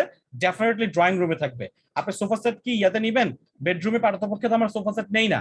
যাদের খুব বড় বেডরুম থাকে তারা হয়তো একটা দুটো ছোট সোফা নিতে পারে, কিন্তু বেসিক্যালি আমরা সোফা সেটটা ঘরের কোন জায়গাটা রাখি? ড্রয়িং রুমে রাখি। ডাইনিং টেবিলটা কোথায় রাখি? খাবার টেবিলটা ডেফিনেটলি ডাইনিং রুমে রাখি, ঠিক কিনা? বেড গুলো কোথায় রাখি? ডাইনিং টেবিলে রাখি, ডাইনিং রুমে রাখি, নাকি ড্রয়িং রুমে রাখি? কোথায় রাখি? বেড গুলাকে আমরা অবশ্যই একটা বেডের মধ্যে রাখি, ঠিক কিনা? সো তাহলে এই যে কতগুলো ব্যাপার, কতগুলো কমন সেন্স, আমরা ফার্নিচার গুলোকে আমরা বিভিন্ন ক্লাসে ভাগ করে ফেলি, যেগুলো হচ্ছে অমুক রুমের ফার্নিচার, এগুলো হচ্ছে অমুক রুমের ফার্নিচার, ঠিক আছে? সো এরকম ভাবে করে কিন্তু আমরা ক্লাসিফাই করি বিভিন্ন পার্সপেক্টিভে। সো তথ্যগুলোকে অনেক সময় এরকম বিভিন্ন ক্লাসে ভাগ করা যায়, অনেক শ্রেণীতে ভাগ করা যায়। ক্লাসিফিকেশন কোশ্চেন কিন্তু একটু ঝামেলা আছে, এটা বুঝতে হবে, মনোযোগ দিয়ে বুঝার চেষ্টা করো আমার প্রত্যেকটা কথা, ঠিক আছে? আচ্ছা, সো এখানেও কিন্তু ভাগ করা হয়েছে। আচ্ছা, আমরা আগে একটু দেখি এটার হেডিংটা কি বলেছে। এই কম্প্রিহেনশনটার হেডিংটা কি বলেছে? Sydney travel college, Sydney travel college, এটা একটা সিডনি ট্রাভেল কলেজের কথা বলা হচ্ছে। সো এখানে আর কিছু বলে নাই। হ্যাঁ, তারপরের লাইনটা একটু দেখি, at this college we recommend the multi plan policy. এইটা একটা ইম্পর্টেন্ট কথা, এটা একটা সাব টাইটেল। এই কলেজে আমরা মাল্টি প্ল্যান পলিসির কথা বলি। বেসিক্যালি ইন্স্যুরেন্স নিয়ে আমরা একটা প্যাসেজে পড়েছিলাম লাস্টে একটা ক্লাসে। ইন্স্যুরেন্স যখন করি আমরা, এক একটা ইন্স্যুরেন্সকে ফায়ার ইন্স্যুরেন্স বলি, হেলথ ইন্স্যুরেন্স বলি, প্রত্যেকটাকে আমরা বলি হচ্ছে পলিসি। কি বলি ভাই? আমি একটা লাইফ ইন্স্যুরেন্স করেছি, আমি তাহলে বলবো যে আমি একটা লাইফ ইন্স্যুরেন্স পলিসি নিয়েছি। আমি একটা ফায়ার ইন্স্যুরেন্স করেছি, আমি একটা ফায়ার ইন্স্যুরেন্স পলিসি নিয়েছি। ওদের ওখানে কিন্তু বিদেশ থেকে যারা পড়তে যায় অথবা ওদের স্থানীয় ছেলেমেয়ে, ওদেরকে সবকিছুতেই কিন্তু ওরা খুব ইন্স্যুরেন্স করে, হেলথ ইন্স্যুরেন্স, ঠিক আছে, ফায়ার ইন্স্যুরেন্স, ট্রাভেল ইন্স্যুরেন্স, কোথাও বেড়াতে যাচ্ছে তার জন্য ওরা ইন্স্যুরেন্স করবে।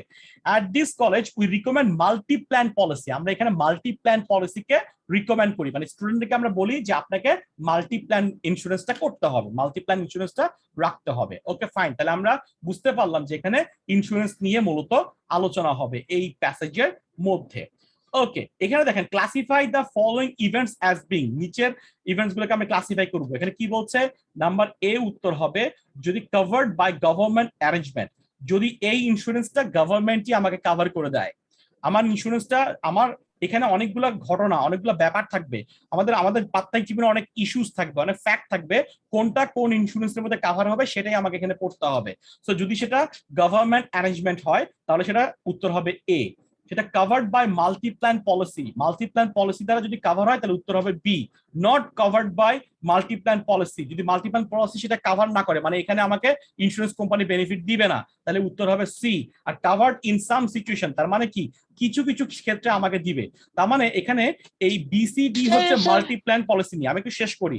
বিসিডি হচ্ছে মাল্টি প্ল্যান পলিসি। আমি যে মাল্টি প্ল্যান পলিসিটা করব, আমার কিছু কিছু ব্যাপার মাল্টি প্ল্যান পলিসি কভার করবে, কিছু কিছু ব্যাপার টোটালি কভার করবে না, কিছু কিছু ব্যাপার মাঝে মাঝে কভার করবে। বুঝতে পারছি? আমি যে মাল্টি প্ল্যান পলিসিটা নিব, হ্যাঁ, এটা আমার বই হারাই গেলে এটা কভার করবে কিনা, হতেও পারে, হতে পারে, তাহলে উত্তর হবে বি। না, এটা বই হারাই গেলে কভার করবে না, তাহলে উত্তর সি। আর যদি এটা কখনো কখনো কিছু কিছু বই হারালে করবে, কিছু কিছু বই হারালে করবে না, তখন উত্তর কি হবে ভাই? ডি। আর কিছু কিছু কভারেজ, ক্ষতিপূরণ কে দিবে? ইন্স্যুরেন্স মানে হচ্ছে ক্ষতিপূরণ পাওয়া। ইন্স্যুরেন্স মানে কি ভাই? আমার ওই ঘটনাগুলো ঘটলে ক্ষতিগুলো হইলে ক্ষতিপূরণ পাওয়া। সো কিছু কিছু ক্ষতিপূরণ গভর্নমেন্ট নিজেই দিবে, গভর্নমেন্টের কিছু অ্যারেঞ্জমেন্ট থাকবে, সেটার উত্তর হবে এ, ওটা মাল্টিপ্ল্যানের মধ্যে আর যাবে না। এবার বলেন কার কি প্রশ্ন আছে? স্যার একটু আরেকবার রিপিট করবেন sir, if you don't mind sir. আমি পড়তে থাকি, জিনিসটা যেতে থাকুক, তাহলে বুঝবেন। এখন আমি 100 বার বললেও পুরোটা ক্লিয়ার হবে না। হ্যাঁ, আমি শেষে এসে দরকার হলে আবার বুঝবো। স্পেশালি বি মাল্টিপ্ল্যান পলিসিটা বললেই হবে। মাল্টিপ্ল্যান পলিসি মানে এখানে আমাকে একসাথে কয়েকটা প্ল্যান এখানে কাজ করবে, একসাথে আমি কয়েকটা ইন্স্যুরেন্স করে ফেলবো। বুঝতে পারছি? মাল্টি মানে কি? ঠিক একাধিক। আছে স্যার। মাল্টি হ্যাঁ, মানে হ্যাঁ। কি? একাধিক। মানে এখানে আমি একাধিক। একসাথে কয়েকটা প্ল্যান নিয়ে একাধিক নিব। স্যার। তাহলে আমার যেই মাল্টি প্ল্যানটা হ্যাঁ। একগুচ্ছ, মানে আমি একটা ক্লাস্টার নিয়ে ফেললাম। ফর এক্সাম্পল আপনারা রবি বা ইয়াতে কিন্তু এখন বান্ডেল অফার কিনেন, ঠিক না? কিছু মিনিট কিনেন, কিছু ইন্টারনেট কিনেন, কিছু এসএমএস কিনেন, ঠিক কিনা? আবার আমি রবিতে একটা জিনিস রিভিল করলাম যে একটা বিশাল প্ল্যান কিনে ফেলতেছি, 5টা নাম্বার পর্যন্ত অ্যালোকেট করা যাচ্ছে এখন। রবিতে এই ফ্যাসিলিটিসটাও আসছে, যেটা আগে এয়ারটেলে ছিল, ইন্ডিয়াতে এই ফ্যাসিলিটিসগুলো ছিল। আমি জানতাম, আমি তখন চিন্তা করতাম বাংলাদেশে এটা কেন আসে না। আমি এখন এই প্ল্যানটা এবার প্রথম কিনলাম, আমি জানতাম না এটা যে আসলে ছিল। সো এখন এটা আমার 2টা মোবাইল, আমার ওয়াইফের মোবাইল কভার করে দিছি। বলছি যাও ইচ্ছা মতো কথা বলে এখন, ঠিক আছে? সো যাও, যেটা বলতেছি আপনাকে, সো এই যে একটা বিষয় যে আপনার একসাথে কয়েকটা জিনিস কভার করছে। আমি ওখানে মিনিটও কিনছি, আমি ওখানে কি কিনছি, আমি ওখানে আলটিমেটলি ইন্টারনেট বান্ডেলও কিনছি, আমি ওখানে আবার এসএমএসও কিনছি। ওটা তো ইন্স্যুরেন্স না। ইন্স্যুরেন্সের ক্ষেত্রে আমি একসাথে হয়তো হেলথ ইন্স্যুরেন্স, একসাথে হয়তো আমার ফায়ার ইন্স্যুরেন্স, একসাথে হয়তো বা আমি ট্রাভেল ইন্স্যুরেন্স, সবগুলো একসাথে কিনে ফেলছি। ওটাকে আমি মাল্টি কি বলছি? মাল্টি প্ল্যান পলিসি বলছি। তো এখানকার যে বিষয়গুলা মাল্টি প্ল্যান পলিসির মধ্যে কভার করবে, সেগুলো বি শ্রেণীর মধ্যে চলে যাবে। কিসের মধ্যে চলে যাবে ভাই? বি শ্রেণীর মধ্যে চলে যাবে। যেগুলো মাল্টি প্ল্যানের মধ্যে কভার করবে না, সেগুলোর উত্তর কি হবে? সি, যেগুলো মাল্টি প্ল্যানের মধ্যে টোটালি কভার করবে না। আবার কিছু কিছু ঘটনা, কিছু কিছু ব্যাপার, কিছু কিছু ইস্যু আমাদের লাইফের, সেগুলো কখনো কখনো কভার করবে, কখনো কখনো কভার করবে না, সাম সিচুয়েশন। তাহলে ওটার উত্তর কি হবে ভাই? ডি। আর কিছু ব্যাপার গভর্নমেন্টই আমাকে এই ফ্যাসিলিটিস গুলো দিবে, ওটার জন্য আমার ইন্স্যুরেন্সের দরকার নাই। সো ওগুলো উত্তর হবে কি? এ। ওগুলোর উত্তর কি হবে ভাই? এ। যেমন আমাদের গভর্নমেন্ট এখন আমাদেরকে কি দিচ্ছে? টিকা দিচ্ছে। এটার জন্য কোনো ইন্স্যুরেন্স পলিসির আন্ডারে আমাকে যেতে হচ্ছে না। বিদেশে কিন্তু অনেককে ইন্স্যুরেন্স পলিসির আন্ডারে টিকা নিতে হচ্ছে, হয়তো বিদেশে এখন আর ইন্স্যুরেন্স পলিসির আন্ডারে না, গভর্নমেন্ট সরাসরি টিকা দিয়ে দিচ্ছে আমেরিকা, ইউকেতে হয়তো, আমি জানি না ওদের ইয়েটা কি। বাংলাদেশ তো ফ্রি দিচ্ছে আমাদেরকে এখন, আমাদেরকে কয়েক বছর পর কিন্তু টিকা কিনে দিতে হবে, আমাদেরকে বলে দিবে। যেমন আমি এখন মডার্না পাইছি ফার্স্ট ডোজ, সেকেন্ড ডোজও হয়তো আমি ফ্রি পাবো, বাট আগামী বছর দেখা যাবে মডার্না আমাকে কিনে দিতে হচ্ছে। গভর্নমেন্ট আমাকে কতদিন ফ্রি দিবে? মার্কেটে গভর্নমেন্ট ক্লিয়ার করে দিবে, আমেরিকান কোম্পানি কি করবে? বাংলাদেশে রপ্তানি করবে, সরি রপ্তানি করবে, আমরা আমদানি করব, আমি দোকান থেকে কিনে কি করবো? মডার্না 4000 টাকা দিয়ে বুস্টার ডোজ দিয়ে দিব, ঠিক আছে? সো এটা আমি নিজের পকেট থেকে দিতে পারি। আবার আমি হেলথ ইন্স্যুরেন্স করছি কারো কাছ থেকে, সে হেলথ ইন্স্যুরেন্সও কভার করতে পারে। সো এটা যদি হেলথ ইন্স্যুরেন্স কভার করে, তখন আমি ওটা ওদের কাছ থেকে টাকাটা পেয়ে যাবো। আমি এই জিনিসটা বুঝতে পারছি। সো গভর্নমেন্ট ফ্রি দিতে পারে, অথবা আমার মাল্টি প্ল্যান অথবা সিঙ্গেল প্ল্যান ইন্স্যুরেন্সের মাধ্যমে এটা কভার হতে পারে। আদারওয়াইজ এটা আমার পকেট থেকে সরাসরি যেতে পারে। পকেট থেকে কি হতে পারে ভাই? সরাসরি যেতে পারে। ইন্স্যুরেন্স মানেই হচ্ছে আমার লাইফে কোনো একটা ইনসিডেন্ট ঘটছে, খারাপ কিছু, যেখানে আমার কিছু ক্ষতি হয়েছে, ওই ক্ষতিটা ক্ষতিপূরণ দিয়ে দেওয়া, ঠিক আছে? বুঝতে পারছি? ইভেন যেমন ধরেন আমি একটা প্লেনের টিকিট করলাম, কিন্তু কোনো কারণে আমি প্লেনের যাত্রা বিরতি করলাম, প্লেনের কোম্পানি আমাকে টাকা ফেরত দিবে না। ইন্স্যুরেন্স করা থাকলে হয়তো, ইন্স্যুরেন্স কাভারেজের মধ্যে উল্লেখ থাকলে আমাকে সেই টাকাটা ইন্স্যুরেন্স কোম্পানি হয়তো দিয়ে দিবে, ঠিক আছে? এরকম অনেক ব্যাপার আছে এখানে আমরা পড়বো। তাহলে দেখেন এখানে 4টা শ্রেণী আছে। কয়টা শ্রেণী আছে ভাই? 4টা শ্রেণী। এখানে 7 থেকে 14 নম্বর পর্যন্ত। যেমন ধরেন এ স্টুডেন্টস ল্যাপটপ ইজ স্টোলেন, একটা ছাত্রের ল্যাপটপ যদি চুরি হয়ে যায়, তখন এই ল্যাপটপের টাকা সে পাবে কি পাবে না? যদি গভর্নমেন্ট দিয়ে দেয় এই টাকাটা, তাহলে উত্তর হবে এ। যদি মাল্টিপ্ল্যান পলিসি দিয়ে দেয়, তাহলে উত্তর হবে বি। যদি ল্যাপটপের জন্য কোনো ধরনের গভর্নমেন্টেরও ফ্যাসিলিটিস নাই, মাল্টিপ্ল্যানের মধ্যে নয়, তাহলে উত্তর কি হবে ভাই? সি। মাঝে মাঝে ল্যাপটপের জন্য দেয়, মাঝে মাঝে দেয় না। যদি ল্যাপটপটা কলেজ থেকে প্রোভাইড হয়, তাহলে দিবে, নাহলে দিবে না, এর কোনো শর্ত থাকতে পারে। আমি এই জিনিসটা বুঝতে পারছি আপনাদেরকে। এখন কারো কোনো প্রশ্ন আছে? এই পর্যায়ে কারো কোনো প্রশ্ন আছে? আপনাকে এই ইয়াটাতে আসতে হবে, আপনাকে এই ক্লাসিফিকেশনটা বুঝতে হবে। এখানে 2টা সেগমেন্ট থাকবে ক্লাসিফিকেশন কোশ্চেনে। আপনাকে শুরুর দিকে 3, 4, 5টা ক্লাস থাকবে, শ্রেণী থাকবে, এবং তারপরে কিছু কি থাকবে? আপনার ইভেন্টস থাকবে। ওই ইভেন্টস গুলা আলটিমেটলি ওই ক্লাসের কোনটার মধ্যে পড়ছে, এটা আপনাকে দেখতে হবে। এটা এমনও হতে পারে এখানে 4 জন মানুষের নাম থাকতে পারে, 4 জন মানুষের নাম থাকতে পারে। এখানে কিছু বৈশিষ্ট্য দেওয়া আছে প্যাসেজের মধ্যে, কোন বৈশিষ্ট্য কোন মানুষের উল্লেখ করা আছে। আপনি এখান থেকে বৈশিষ্ট্য পড়বেন, আলটিমেটলি প্যাসেজের মধ্যে মানুষগুলোর নাম পড়বেন, এবং এখান থেকে শ্রেণী ধরে বলে দিবেন যে হ্যাঁ এটা হচ্ছে সুমনের বৈশিষ্ট্য, এটা হচ্ছে রহিমের বৈশিষ্ট্য। কথার কথা আর কি। বুঝতে পারছি ব্যাপারটা? এরকম করে আপনাকে ক্লাসের মধ্যে ফেলতে হবে সবগুলা। ওকে ফাইন, আমরা আরেকটু সামনের দিকে আগাই। এখানে আমাদের স্ট্র্যাটেজির মধ্যে কি বলা আছে, স্ট্র্যাটেজিতে একটু পড়ি। Classification question: decide which category the information belongs to from a list. একটা লিস্ট থেকে আপনাকে কি করতে হবে, একটা লিস্ট থাকবে, যেমন এখানে একটা লিস্ট দেওয়া আছে, এখানে একটা কি দেওয়া আছে, লিস্ট দেওয়া আছে 7 থেকে 14, এটা লিস্ট, ঠিক আছে। ওকে, তাহলে কি বলতেছে, হ্যাঁ, locating information in the passage, passage থেকে আমাকে ওইটা সংক্রান্ত ইনফরমেশন বের করতে হবে, ক্যাটাগরাইজ ইনফরমেশন, ওটাকে আমি ক্যাটাগরির মধ্যে ফেলতে হবে। তাহলে লিস্ট থাকবে এবং ক্যাটাগরি থাকবে, লিস্ট ক্যাটাগরি থাকবে।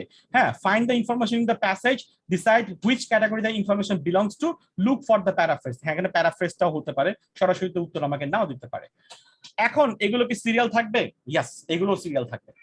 ক্লাসিফিকেশনের ক্ষেত্রে বিশেষ করে যদি এরকম একটা প্যাসেজের থেকেই প্রশ্ন হয়, তাহলে জিটিতে বেসিক্যালি এটা অবশ্যই কি থাকবে, সিরিয়াল থাকবে, ঠিক আছে। সিরিয়াল থাকার সম্ভাবনাটা অনেকটাই বেশি এই ধরনের প্রশ্নগুলা। তাহলে আমরা এখানে একটা একটা করে পড়া শুরু করি।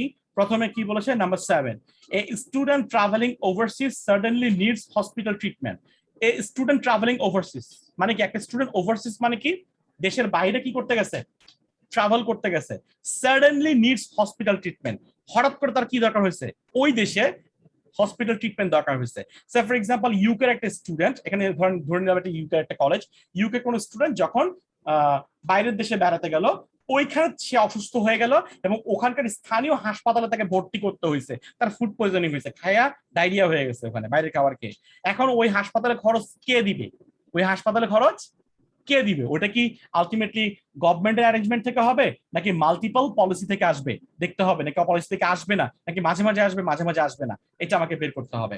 ওকে, আমরা পড়া শুরু করি।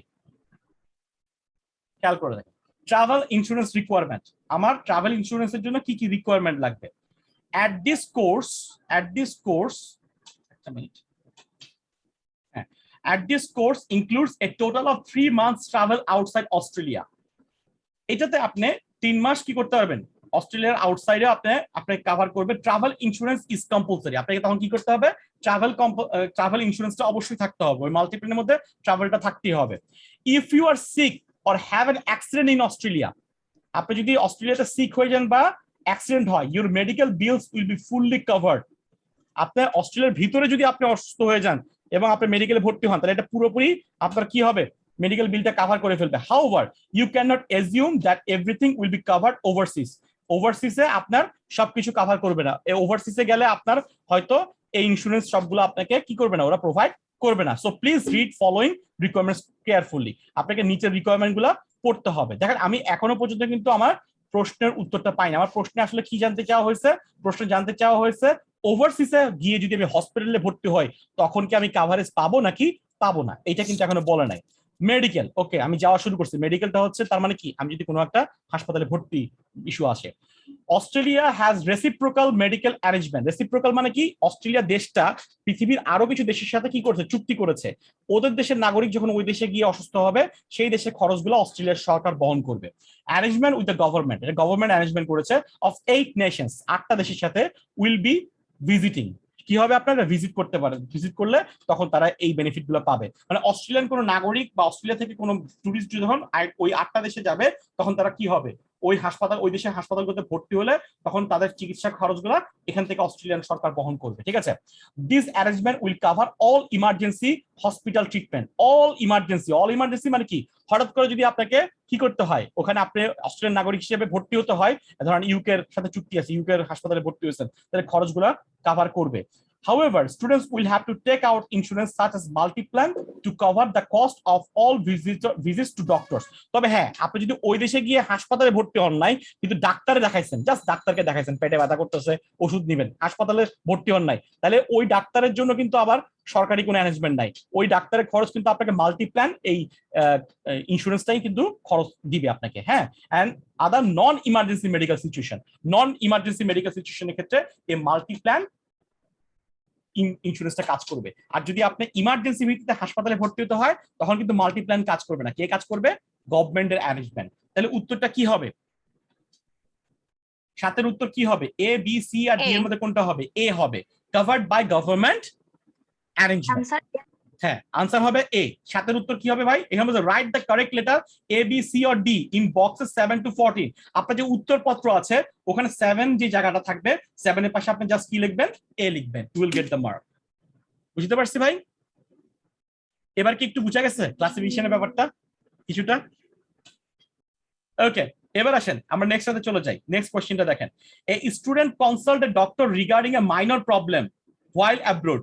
আপনি যখন হোয়াইল অ্যাব্রোড বাইরে থাকা অবস্থায় একটা মাইনর প্রবলেম নিয়ে ডাক্তারকে দেখিয়েছেন, সেক্ষেত্রে কি গভর্নমেন্ট অ্যারেঞ্জমেন্ট কাজ করবে? কিন্তু বলা আছে তখন কি হবে? Covered by multiple policy. তাহলে 8 এর উত্তর কি হবে? 8 এর উত্তর হবে বি। এটা আমরা একটু আগেই পড়লাম না ভাই এটা পড়ার সময়? ওকে, এবার আসেন 9 নম্বর, এ প্যারেন্ট গোজ ওভারসিজ। এখানে প্যারেন্টের কথা কিন্তু আমরা এখানে পড়ে নিতে, আমাদের পরে আসবে।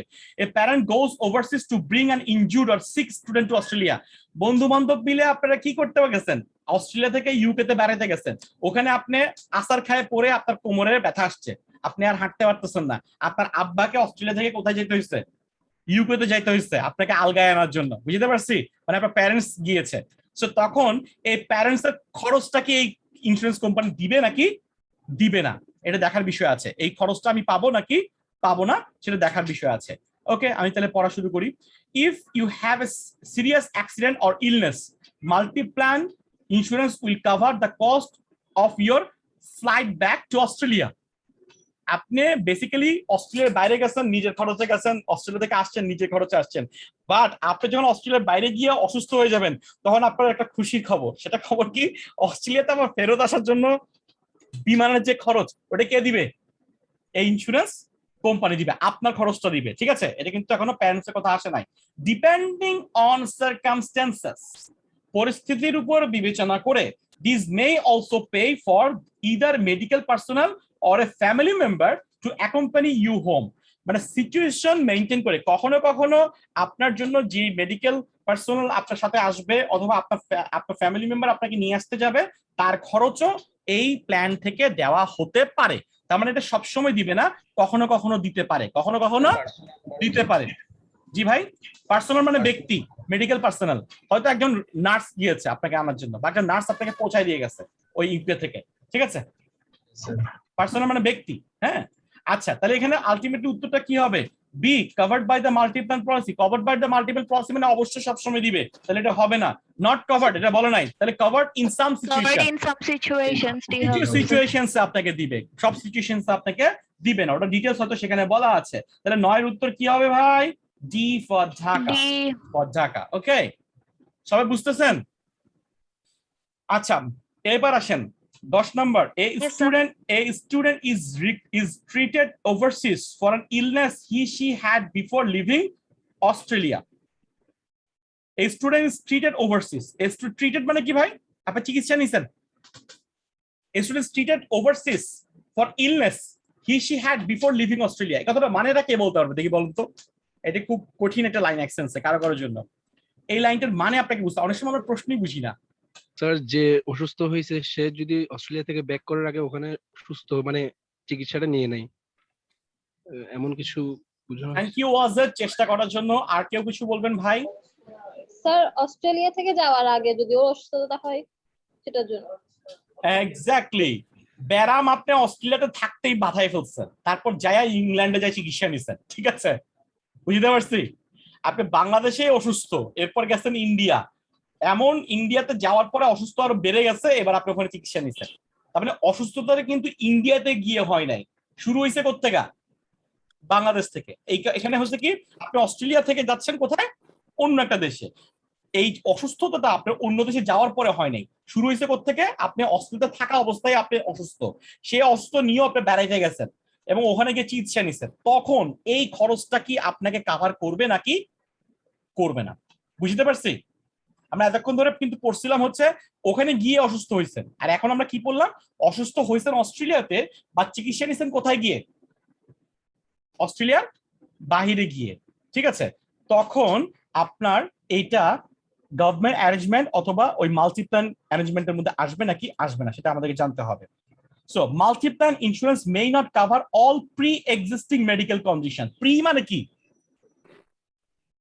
আগে থেকে আগে থেকে মানে স্যার আপনি অস্ট্রেলিয়াতে থাকা অবস্থা থেকে আপনার যে অসুস্থতা ছিল সেই অসুস্থগুলার চিকিৎসা করতে গেলে সবগুলোর ক্ষেত্রে কিন্তু আপনার এটা কাভার করবে না। So before you leave be sure to check with them about any long term illness or disability that you have. তার মানে কিছু কিছু ক্ষেত্রে আপনি ওরকম ক্ষেত্রে টাকা পাবেন, কিছু কিছু ক্ষেত্রে আপনি ইন্স্যুরেন্সের টাকা পাবেন না। তারপরে ইন্স্যুরেন্স কোম্পানি সব ক্ষেত্রে আপনাকে টাকা দিবে না। কোন ক্ষেত্রে? যদি অসুস্থতাটা কি হয় অস্ট্রেলিয়াতে শুরু হয় এবং আপনি চিকিৎসা করেন অস্ট্রেলিয়ার বাইরে গিয়ে, কিছু কিছু ক্ষেত্রে আপনি টাকা পাবেন, কিছু কিছু ক্ষেত্রে আপনি টাকা পাবেন না। তাহলে 10 নম্বরের উত্তর কি হবে? A, B, C or D?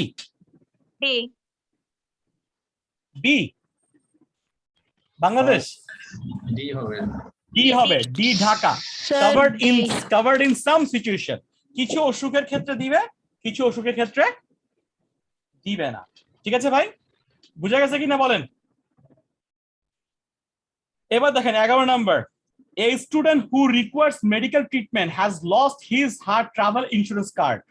আলহামদুলিল্লাহ, ঠিক আছে, যে ইন্স্যুরেন্স ট্রাভেল ইন্স্যুরেন্স কার্ডটা কি করছে? হারাই ফেলছে। তাহলে ও a student who requires medical treatment, যার মেডিকেল ট্রিটমেন্ট দরকার, has lost his her travel insurance card, ওখানে গিয়ে কার্ডই হারাই ফেলছে। তাহলে ওই ক্ষেত্রে সে খরচ পাবে নাকি পাবে না? কাভার হবে নাকি হবে না? So before you leave if you do require medical treatment overseas, আপনার যদি দেশের বাইরে গিয়ে মেডিকেল ট্রিটমেন্টের দরকার হয় and you want to make a claim on your insurance, এবং আপনি তখন ওখানে ইন্স্যুরেন্স ক্লেম করতে হবে, ভাই আমার এখানে টাকা দিতে হবে না, আমার ইন্স্যুরেন্স করা আছে, আমার ইন্স্যুরেন্স কোম্পানি আপনাকে পে করবে। ঠিক আছে, ওখানে কিছু ফর্ম টর্ম ফিল আপ করে দিলে ও ইন্স্যুরেন্স কোম্পানির সাথে পরে ওরা কি করে নেয়, হাসপাতাল যোগাযোগ করে নেয়, ওরা টাকা দিয়ে দেয়। The claim will not be accepted unless, যদি না, you produce both the student card and your travel insurance card. তাহলে আপনি হয়তো এমন একটা অসুখ পড়ছে যে অসুখে আপনার ইন্স্যুরেন্স কাভারেজ আছে, but you lost your travel insurance card, তাহলে কি আপনি পাবেন নাকি পাবেন না? ওই ক্ষেত্রে পাবো না স্যার। পাবেন না। তাহলে উত্তর কি হবে? উত্তর কি হবে? 11 উত্তর কি হবে? সি। 11 উত্তর সি, চট্টগ্রাম। তখন আপনি পাবেন না। ওকে, এবার আসেন নাম্বার 12, এই স্টুডেন্ট স্টাডি বুক আর লস্ট। স্টাডি বুক মানে কি? পড়ালেখার বই আপনি কি করছেন? হারাই ফেলছেন। ঠিক আছে, তখন কি আপনি ইন্স্যুরেন্স পাবেন কিনা? বিলঙ্গিংস মানে কি? আমার ব্যক্তিগত কিছু জিনিসপত্র, বিলঙ্গিংস। আমি বেড়াইতে গিয়ে যাই, বই হারাইতে পারি, ল্যাপটপ হারাইতে পারি, মোবাইল হারাইতে পারি, চুরি হইতে পারে। The multi-plan policy covers most students' requirement, মানে স্টুডেন্টদের বেশিরভাগ আলটিমেটলি যে জিনিসগুলো থাকে সেগুলো হারালে তারা কাভারেজ গুলো বেশিরভাগ ক্ষেত্রে পায়। In particular it provides student with luggage insurance, তাদের যে ব্যাগ থাকছে সে ব্যাগের একটা কি থাকে? ইন্স্যুরেন্স থাকে। This covers any loss or theft of everything belonging, everyday belonging, আমাদের প্রত্যেক জীবনের যে বিলঙ্গিংস গুলো থাকে সেগুলো, যেমন কাপড় চুরি হারাই গেছে, আমার মানে যে জিনিসগুলো নিত্য প্রয়োজনীয় ওগুলো হারালে আলটিমেটলি এগুলোর জন্য আমি ইন্স্যুরেন্স পাবো। ফর এক্সাম্পল, উদাহরণস্বরূপ, দিস ইন্স্যুরেন্স কভার, এই ইন্স্যুরেন্সটা কভার করে কি কভার করে? The present value of items that are stolen, বর্তমানে যে বাজার মূল্য সেটা আমাকে দিবে ওই আইটেমটা, provided that you have purchase receipt. আপনার কি থাকতে হবে? পারচেজ রিসিপ্ট থাকতে হবে। If no receipt no payment can be made. আপনার একটা বই হারাইছে, আপনার একটা জিনিস হারাইছে, ওই জিনিসের আপনার কাছে রসিদ নাই, তাহলে কিন্তু আপনি কাভারেজে পরে পাবেন, দেশে এসে পরে এটা ক্লেম করবেন ইন্স্যুরেন্স কোম্পানির কাছ থেকে। বাট ক্লেম করার সময় আপনাকে কি দিতে হবে ভাই? ওই জিনিসটা যে পারচেজ করেছিলেন তার একটা রসিদ আপনাকে দিতে হবে। ওই রসিদটা যদি আপনি না দিতে পারেন তাহলে আপনাকে ওই টাকাটা দেওয়া হবে না। তারপরে আপনার 5টা জিনিস হারাইছে, তার মধ্যে 4টা জিনিসের রসিদ আছে, একটা জিনিসের রসিদ নাই, তাহলে আপনার যে জিনিসের রসিদ নাই তার জন্য আপনি ক্লেম করতে পারবেন না। Replacement value of your briefcase or backpack and study books, আপনার ব্রিফকেসের আলটিমেটলি নতুন কিনতে যে খরচ হবে, অথবা ব্যাকপ্যাক, অথবা আপনার স্টাডি বুক, পড়ার বই, এই বই যদি চুরি হয় এটা রিসিপ্ট না থাকলেও আপনি কি পাবেন? বেসিক্যালি আপনি খরচটা পেয়ে যাবেন। তাহলে আমার এখানে কি ছিল, প্রশ্ন কি ছিল ভাই? যদি স্টাডি বুক হারায় যায় তাহলে কি আমি পাবো নাকি পাবো না? উত্তর কি হবে তাহলে? বি হবে। এখানে কোনো ধরনের আর শর্ত আরোপ নাই, তাহলে 12 উত্তর হবে বি, বাংলাদেশ। ওকে, এবার 13 নম্বর, স্টুডেন্টস ল্যাপটপ ইজ স্টোলেন, ওর ল্যাপটপটা চুরি হয়ে গেছে। পোর্টেবল কম্পিউটার্স, ল্যাপটপের কি প্যারাফ্রেজিংটা কি ভাই? Portable computers. পোর্টেবল কম্পিউটার্স মানে যেটাকে বহন করে এক জায়গা থেকে আরেক জায়গায় নিয়ে যাওয়া যায়। এখন তো আরো সুন্দর ভার্সন আছে, মিনি কম্পিউটার্স আছে। কি আসছে ভাই? মিনি কম্পিউটার আপনি 5 জায়গায় কাজ করেন, 5 জায়গায় 5টা মনিটর রেখে দিবেন, আর ছোট্ট ছোট্ট ছোট্ট ছোট্ট কি করবেন, মিনি কম্পিউটার নিয়ে ব্যাগের মধ্যে ঘুরবেন, যাবেন প্লাগ ইন করবেন, কাজ করবেন। যাক, and CD player if you specifically list them as item in policy, তবে হ্যাঁ এইটা অটোমেটিক পাবে না। if you specifically list them as item in the policy, আপনি পলিসিটা যখন কিনতেছেন, ওই যে ইন্স্যুরেন্স পলিসিটা যখন আপনি করতেছেন, তখন আপনাকে কি করতে হবে, এটাকে উল্লেখ করতে হবে, আদারওয়াইজ এটা কভারেজ পাবেন না। তাহলে এটা মাঝে মাঝে পেতে পারেন, পেতেও পারেন, আবার কি নাও পেতে পারেন। এটা কিন্তু কি পেতেও পারেন, আবার কি নাও পেতে। তাহলে 12 নাম্বার কিন্তু আপনি লিস্ট না করলেও পাবেন, 13 নাম্বার কিন্তু আপনি পেতেও পারেন, আবার কি নাও পেতে পারেন। 13 নাম্বার কখন পাবেন, যখন আপনি লিস্ট করবেন। এটাকে আপনি ইন্স্যুরেন্স পলিসি করার সময় আপনি আপনার ল্যাপটপটাকে ওই লিস্টের মধ্যে ঢুকাই দিচ্ছেন। এই ল্যাপটপ যদি কখনো হারায় যায়, আমাকে ইন্স্যুরেন্স কোম্পানি কি করবে, ল্যাপটপের রিপ্লেসমেন্ট দিবে। আর যদি আমি লিস্ট না করি, তাহলে কিন্তু কোম্পানি আমাকে এটা পলিসি কভার করবে না। তাহলে 13 নম্বর উত্তর কি হবে, A B C or D? Sir D. কি হবে, Sir, ডি ফর ঢাকা। হ্যাঁ বলেন ভাই। D. ঠিক আছে, ওকে। এবার আসেন last one, a student changes his her mind, মন চেঞ্জ করে ফেলছে, বেড়াতে যাবো নাকি যাবো না, about plans to study and decide not to take the book flight. সে মনে করতেছে যে আলটিমেটলি আমি যে ফ্লাইট বুকিং দিয়েছিল বাতিল করে দেই, আমি করবো কি বলো, যাবো না, ট্রিপে যাবো না। ওকে, সো তাহলে আলটিমেটলি তখন বুকিং তো মানিটা তো বাদ যাবে না, আপনার লস হয়ে যাবে না বুকিং মানিটা, ওইটা কিন্তু তখন ইন্স্যুরেন্স কভার করতেও পারে, আবার নাও করতে পারে। তো আমাকে দেখতে হবে এটা কভার করছে কিনা। ক্যান্সেলেশন মানে কি ভাই, বাতিল করা। This insurance covers any non refundable deposit. এই ইন্স্যুরেন্সটা কি করবে, কভার করবে এনি নন রিফান্ডেবল ডিপোজিট। মানে কিছু কিছু সময় আমরা যে অ্যাডভান্স মানি দেই, ওখানে বলা থাকে যে এটা ফেরতযোগ্য, এটা ফেরতযোগ্য নয়। ফেরতযোগ্য নয় যদি অফেরতযোগ্য একটা শব্দ উল্লেখ করা থাকে, তার মানে হচ্ছে নন রিফান্ডেবল। আপনি না গেলে আপনাকে এই টাকা আমরা ফেরত দিব না, আর যদি আপনি না যান, যদি রিফান্ডেবল হয়, তখন আপনাকে এটা ফেরত দেওয়া হবে। সো অনেক সময় কিন্তু নন রিফান্ডেবল ডিপোজিট আমাদেরকে করতে হয়। সো তাহলে আমি যাবো না বলে দিচ্ছি, তার মানে আমি নন রিফান্ডেবল হলে আমাকে আর ওই টাকা বুকিং কোম্পানি দিবে না। সো তাহলে এটা কে দিবে আমাকে, তখন ইন্স্যুরেন্স কোম্পানি দিবে। and other cost you have paid if you have to cancel due to unforeseen or unforeseeable circumstances. আপনার স্ট্রং ডায়রিয়া হয়েছে, কলেরা হয়ে গেছে, ডেঙ্গু হয়ে গেছে, এইসব অসুস্থতার কারণে আপনি যাইতেই পারবেন না, এইগুলো আপনার হাতে নাই, এগুলো আপনার হাতে নাই। এইসব ক্ষেত্রে আপনি বুকিং করেছেন, বুকিং ক্যান্সেল করতে হয়েছে এবং তারা টাকা ফেরত দেয় নাই, এই টাকাটা এখন কে দিবে আমাকে, ইন্স্যুরেন্স কোম্পানি দিবে। আর আমি যদি মনের হাউসে বলি যে না আমি যাবো না, ঠিক আছে, তখন কি আমাকে ইন্স্যুরেন্স কোম্পানি টাকা দিবে নাকি দিবে না? দিবে না স্যার। দিবে না, কারণ আমাকে তো আনফরসিন ক্ষেত্রে, যেটা আমার ইচ্ছার মধ্যে ইচ্ছা নাই, আমি বাধ্য হচ্ছি না যেতে, ক্যান্সেল করতে, তখন আমাকে ওরা ইন্স্যুরেন্স কোম্পানি টাকা দিবে, আদারওয়াইজ দিবে না। It does not provide cover if you change your study or travel plans for other reasons. আপনি যদি নিজের ইচ্ছা খুশিতে বা অন্য কোনো কারণে আলটিমেটলি কি করেন, ক্যান্সেল করেন, তখন কিন্তু আপনাকে ওরা এই টাকা ইন্স্যুরেন্সে কভার করবে না। তার মানে শুধুমাত্র অ্যাক্ট অফ গড, এটাকে আমরা লয়ের ভাষায় শব্দ ইউজ করি, অ্যাক্ট অফ গড, মানে এটা মানে প্রাকৃতিক কোনো কারণে আপনি না যেতে, মানে যাত্রা বিরতি দিতে বাধ্য হয়েছে, তখন আলটিমেটলি আপনাকে এটা দিবে। হ্যাঁ ভাই বলেন। এটা word is to unforeseen or unforeseeable, so এটা দুটো ওয়ার্ডের সেম মিনিং, রাইট? আচ্ছা, ওই জন্য তো ইউজ করেছে।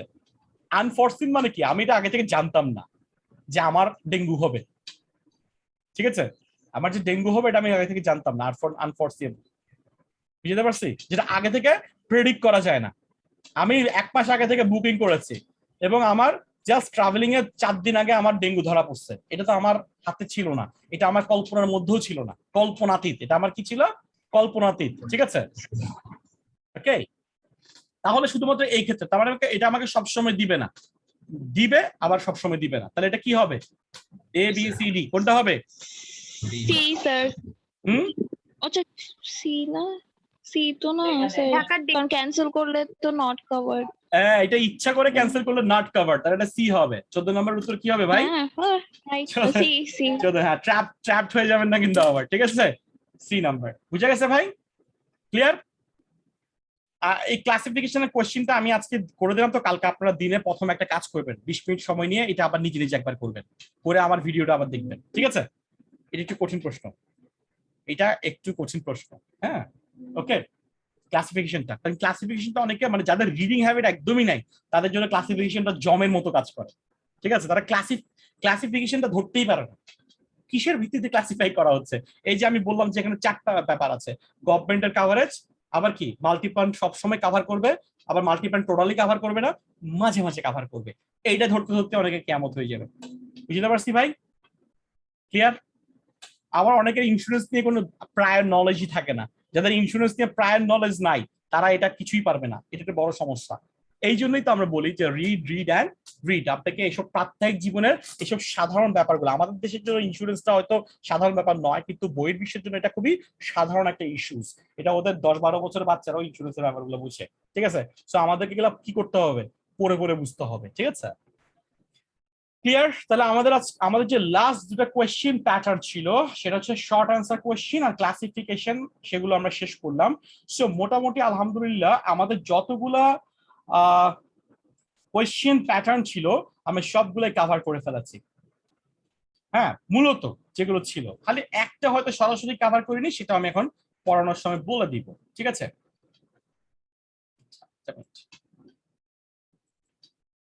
ওকে, এবার আমরা একটু সাম আপ করি, আমাদের রিডিংটাকে আমরা কি করি আজকে ক্লোজ করি।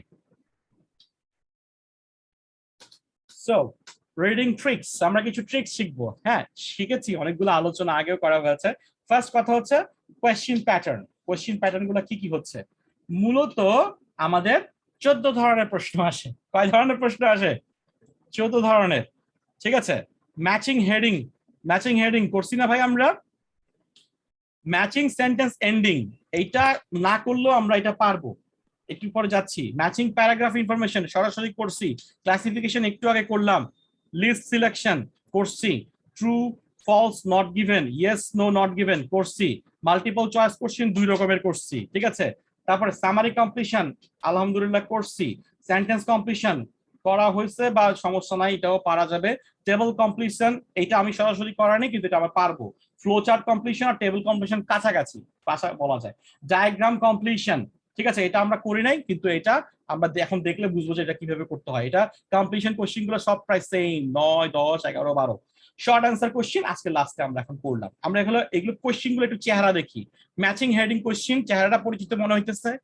হ্যাঁ, চেহারাটা পরিচিত মনে হচ্ছে। Matching heading question, matching heading question গুলো, ম্যাচিং হেডিং কোশ্চেন গুলো দেখেন, এখানে প্যারাগুলো সিরিয়ালি থাকবে, হেডিং গুলো কিন্তু সিরিয়াল নাই। হেডিং গুলো কি সিরিয়াল আছে নাকি নাই? নাই। আমার স্ট্র্যাটেজি হচ্ছে আমি এক একটা প্যারা পড়তে যাব, প্রথম লাইন, দ্বিতীয় লাইন, শেষ লাইন, মাঝখানের লাইন, মাঝে মাঝে গোটা প্যারায় পড়ে ফেলবো। তারপর এখানে লিস্ট থেকে আসে POE, প্রসেস অফ এলিমিনেশন। কি হবে ভাই? POE, প্রসেস অফ এলিমিনেশন করে করে করে করে আমি উত্তর বাদ দিতে দিতে করবো। প্রথমের কয়েকটা প্যারার উত্তর বের করতে দেরি হবে, আস্তে আস্তে যখন এখান থেকে একটা একটা করে উত্তর চলে যাবে তখন আমার উত্তরগুলো বের করাটা আরো সহজ হয়ে যাবে। Matching sentence ending, sentence ending মানে কি খেয়াল করে দেখেন, এখানে 4টা সেন্টেন্স দেওয়া আছে।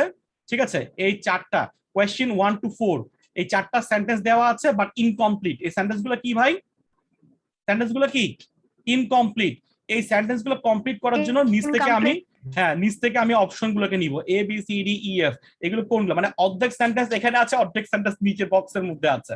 ঠিক আছে, আমি অর্ধেক সেন্টেন্স পড়া তার থেকে ক্লু বের করে প্যাসেজে গিয়ে পড়ে এসে তারপর এখান থেকে বাকি অংশ বের করবো। বুঝতে পারছি?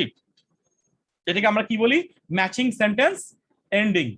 এটাকে না এক ধরনের সেন্টেন্স কমপ্লিশনও বলা যেতে পারে। কি বলা যেতে পারে ভাই? এক ধরনের সেন্টেন্স কমপ্লিশনও বলা যেতে পারে, এটাকে এক ধরনের ম্যাচিংও বলা যেতে পারে। ম্যাচিং তো অবশ্যই, ম্যাচিং তো অবশ্যই। 1-এর সাথে হয়তো D, 2-এর সাথে হয়তো F যাবে, 3-এর সাথে হয়তো B যাবে, 1-এর সাথে হয়তো G যাবে, এরকম করে আমরা বুঝবো। আমার উত্তর কি হবে? জাস্ট লেটার গুলো লিখবো। আমি কি লিখবো ভাই উত্তরে? জেনারেলে আসে, এটা সবগুলোতেই আসতে পারে, তবে এটা কম আমি আসে। এখানে একটাও দেখিনি। হ্যাঁ, এগুলো একটু কম আসে ভাই, এগুলো একটু কম আসে। একাডেমিকেও আসে, একাডেমিকেও আসে। যাক, এটা কি খুব কঠিন কিছু হবে অ্যাকসেন্সে? খুব কঠিন কিছু কিন্তু হবে না। হ্যাঁ, এগুলো বেসিক গুলো আমরা পড়ে ফেলছি তো। এটা জাস্ট ওই ম্যাচিং হেডিং স্টাইলই অনেকটা চলে আসে, ম্যাচিং ইয়ার মতো অনেকটা ওই ধরনের চলে আসে। এগুলো মানে করতে করতে দেখবে যে এগুলা কোনো ব্যাপার হবে না অ্যাকচুয়ালি। আচ্ছা, খুব কম আসে, তবে এটা খুবই কম। এবার দেখেন নেক্সটে 3 নাম্বার, ম্যাচিং প্যারাগ্রাফ ইনফরমেশন। এটা আমরা করছি। প্যারাগ্রাফ ইনফরমেশন, আপনাকে প্যারাগ্রাফ আছে 1 থেকে, এটা আমরা সরাসরি করছি কিন্তু একটা ক্লাসে। A থেকে H, আমার ABCDEFGH 8টা প্যারাগ্রাফ আছে। 8টা প্যারাগ্রাফের পড়তে হবে এবং দেখতে হবে কোন প্যারাগ্রাফে ইনফরমেশন গুলো আছে। 14, 15, 16, 17, 14 নাম্বার ইনফরমেশন কোন প্যারাগ্রাফে আছে ওইটা আমাকে বের করতে হবে। যদি এটা সি নাম্বার প্যারাগ্রাফে থাকে তাহলে উত্তর হবে সি, 14 উত্তর হবে সি। 15 নাম্বার ইনফরমেশনটা যদি আমার বি নাম্বার প্যারাগ্রাফে থাকে তাহলে উত্তর হবে বি। তাহলে এই প্রশ্নগুলো বেসিক্যালি কিন্তু আমার কি হবে না, সিরিয়ালি আসবে না। এই ক্ষেত্রে আমাকে কি করতে হবে, এটা ওই যে লিস্টিং এর লিস্ট ম্যাচিং এর মতো, হেডিং ম্যাচিং এর মতো, আমি প্যারা এটা পড়বো, পড়ে এসে দেখবো যে 14, 15, 16, 17, 18, 19 মধ্যে কোন ইনফরমেশনটা প্যারার সাথে মিলতেছে, যেটা মিলবে ওইটা হবে উত্তর। বাকিগুলা প্রসেস অফ এলিমিনেশন এখানে আমি কাজে লাগাবো। বুঝতে পারছি ভাই ব্যাপারটা? এটা আমরা কিন্তু করছিলাম একটা, মনে পড়তেছে যারা সবগুলো ক্লাস করছেন? জি স্যার, করছি হ্যাঁ। স্যার। এরপর দেখেন নেক্সটে ক্লাসিফিকেশন অফ কোশ্চেন আজকে করছে, এটা নিয়ে আমি আর এখন কোনো কথা বলতেছি না, ঠিক আছে? অনেক কথা আজকে বলা হয়ে গেছে, ক্লাসিফিকেশন অফ কোশ্চেন গেল। আচ্ছা একটু তারপরে বলি, যেটা একটা কোশ্চেন আসছে, ক্লাসিফাই দ্য ফলোইং স্টেটমেন্ট, নিচের স্টেটমেন্ট গুলো এ ফাইন্ডিং অফ দ্য ইউএসএলএফসি, মানে এখানে তিনটা কি আছে, ফাইন্ডিংস আছে, 1, 3, 11, 12, 13 নম্বর কোশ্চেনের জন্য। এই ফাইন্ডিংস গুলো নিচের কার, এই চারটার মধ্যে যারা যারা এই ফাইন্ডিংস গুলো সম্পর্কে বলেছে, ধরেন 11 নাম্বারটা বলেছে সি, তাহলে উত্তর হবে 11, উত্তর হবে C. A finding of EPA report, EPA report এ 11 নম্বর কথাটা আসছে, smokers cardiovascular system adapt to the intake of environmental smoke, smoke free public places offer the best solution, এই কথাটা বলেছে হয়তো ধরে নেন D, an assumption consultant to the tobacco industry, তাহলে 12 উত্তর হবে ডি। কথার কথা কি, কোন ক্লাসের মধ্যে পড়ছে, দ্যাটস এনাফ। ঠিক আছে, ম্যাচিং, এটা এক ধরনের কি ভাই, ম্যাচিং করা। সত্যিকার অর্থে আমরা একটু আগে কিন্তু কি করলাম, 8 নাম্বার কেমব্রিজ থেকে ম্যাচিংটা করলাম, আমরা ওই ক্লাসের সাথে ইনফরমেশনটাকে ম্যাচ করেছি। লিস্ট সিলেকশন, এটাও আমরা করেছি। এখানে লিস্টে মনে আছে আমরা নাম পড়ছিলাম কবির সিং, হ্যাঁ কোন একটা প্যারা কৃষকদের, এটা ঠিক আছে, ওইটাও কিন্তু কি ছিল, list selection question. List selection কোয়েশ্চেনে কি সিরিয়ালি আছে? লিস্ট সিলেকশনের কোয়েশ্চেনে কিন্তু কোয়েশ্চেন সিরিয়ালি আসবে না, বাট আমরা অনেক সময় লিস্টটা কিন্তু সিরিয়াল পাইতেও পারি। আমরা সিরিয়াল না পাইলেও সমস্যা নাই, এই লিস্টের মধ্যে যে শব্দগুলো থাকে এগুলো প্রপার নাউন হওয়ার চান্স বেশি, এগুলোকে আমরা প্যারার মধ্যে প্যাসেজের মধ্যে কি করব, স্ক্যানিং করব। কি করব ভাই, স্ক্যানিং করব। পাইসি, এবার পড়া শুরু করব, পাইসি পড়া শুরু করবো। জেমসরে পাইসি, জেমসরে পড়া ফেলবো, তারপর দেখবো 20, 21, 22, 23 কোনটা তার কথাবার্তা, ঠিক আছে, কোনটা তার সম্পর্কে রিলেটেড, তাহলে ওইটা হবে কি আমার উত্তর। তাহলে 20-এ জেমস এর ব্যাপারটা পাইছি ধরুন 22-এ, তাহলে 22-এর উত্তর কি হবে, এ হবে। ধরে নিলাম আমার এখানে ব্রনসন আলটিমেটলি এখানে 20 নাম্বারটা বলছে, তাহলে আলটিমেটলি 20-এর উত্তর কি হবে ভাই, ই হবে। বুঝতে পারছি ব্যাপারটা? এটাকে আমরা কি বলবো ভাই, list selection. List selection clear? এই দেখেন এখন থেকে 5টা প্রশ্ন, শুরু থেকে আমি 5 ধরনের প্রশ্ন বললাম, সেটা কি কি?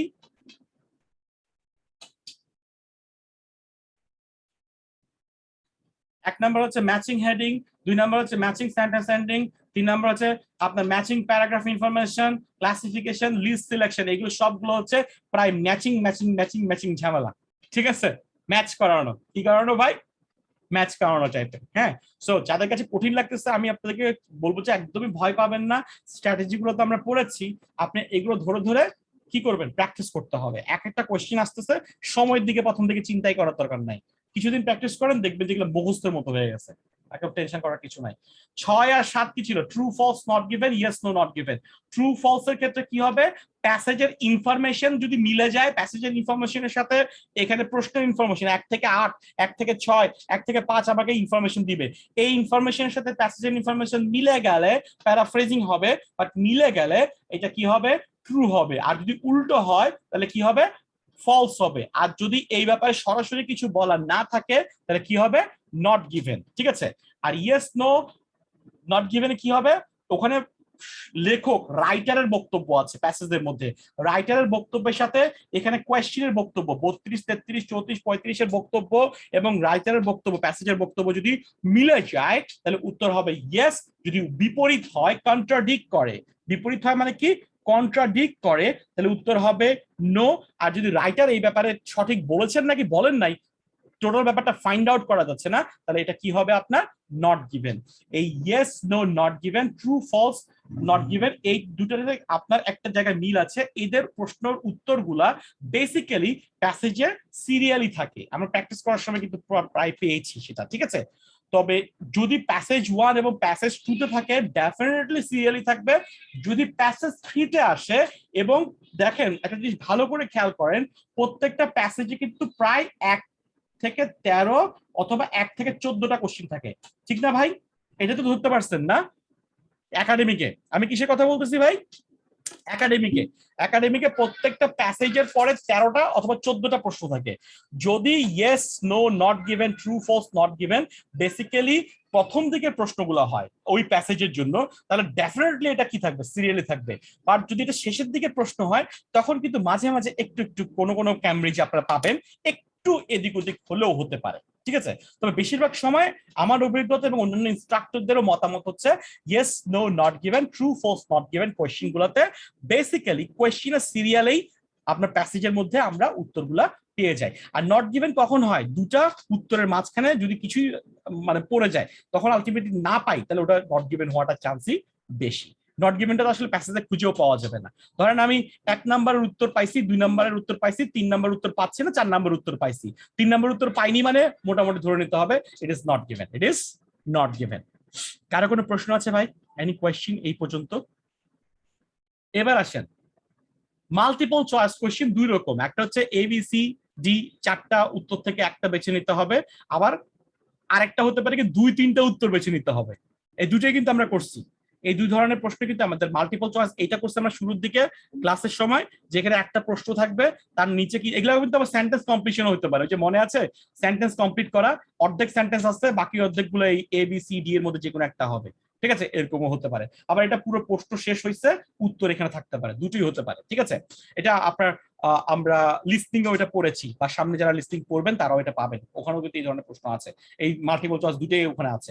মাল্টিপল চয়েসটা কিন্তু রিডিং এ ঝামেলা কম করে। ঝামেলা করে কোথায়?